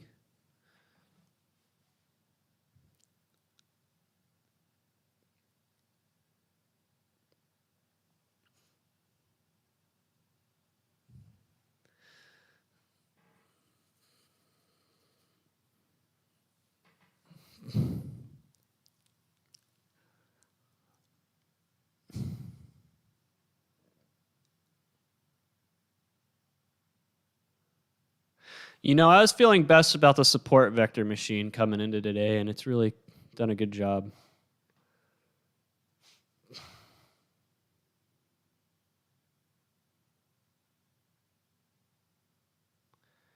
Yeah, I don't know how long I'm going to go tonight, guys. I probably won't go late like I have been. I haven't had any time to wallow about our loss. Like the game ended probably about 2:15, and I cleaned up a little bit and then came on. All right, Arkansas State's making a little comeback. Can Kansas get the backdoor cover? Nope, they did not. Bummer.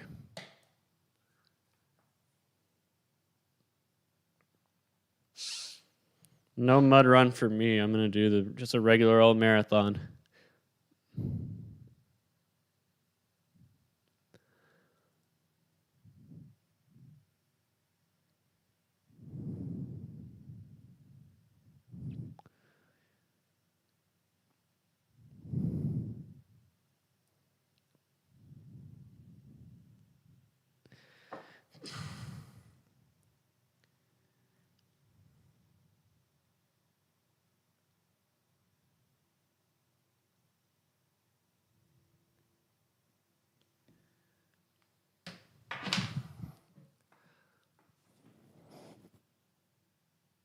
I know the apartment I rented in Las Vegas rented for like $300 a month more than what I paid for it when I left.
I'm already done eating for the next 2 days.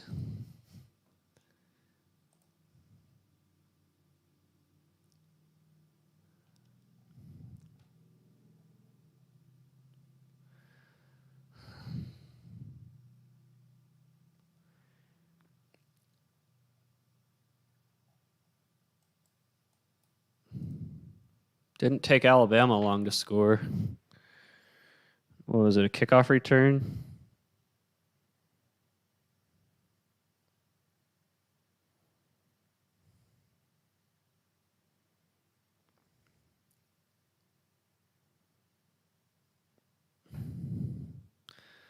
Yep, kickoff return for Alabama to start the game.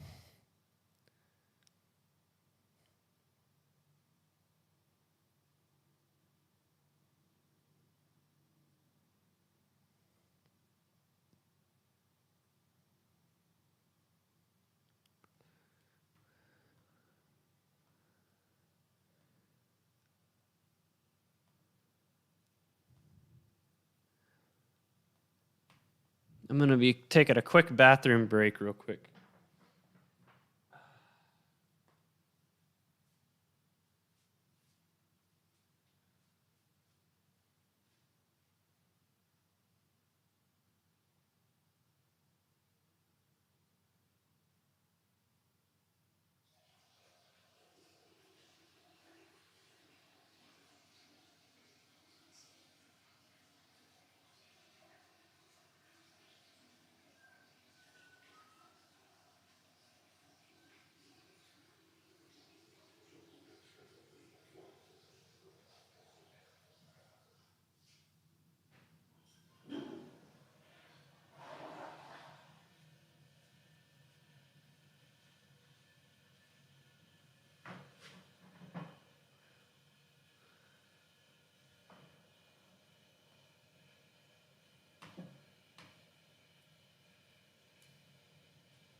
Ooh, bless me.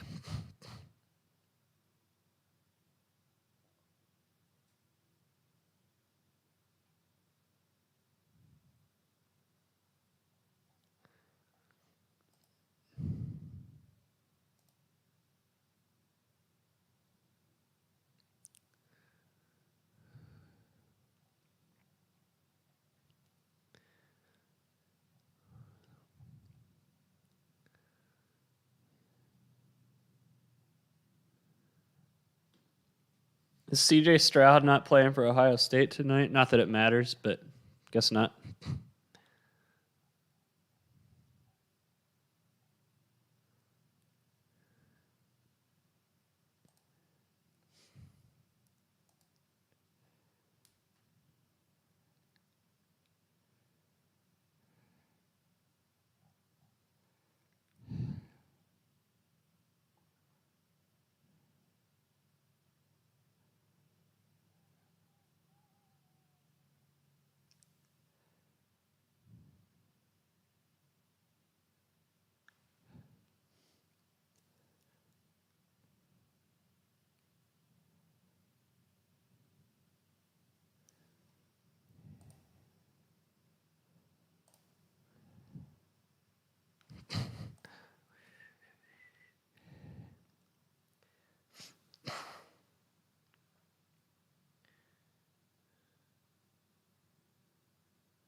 All right, guys. I think I'm going to call it an early night. I don't know if I'm going to stream. I'll probably stream next Saturday in the morning, but I have my niece's birthday party next week. But I'll do my Wednesday video. I'll do my Thursday video. I might do a Sunday video, post-mortem video on Monday. But yeah, the quality of games tonight is just not good enough for me to stick it out. So I'm going to call it a night. Yep. I appreciate everyone who did tune in. I went for about 4 hours. All right, guys. I will see you on Monday or whatever I do, the post-mortem or whatever. We'll see.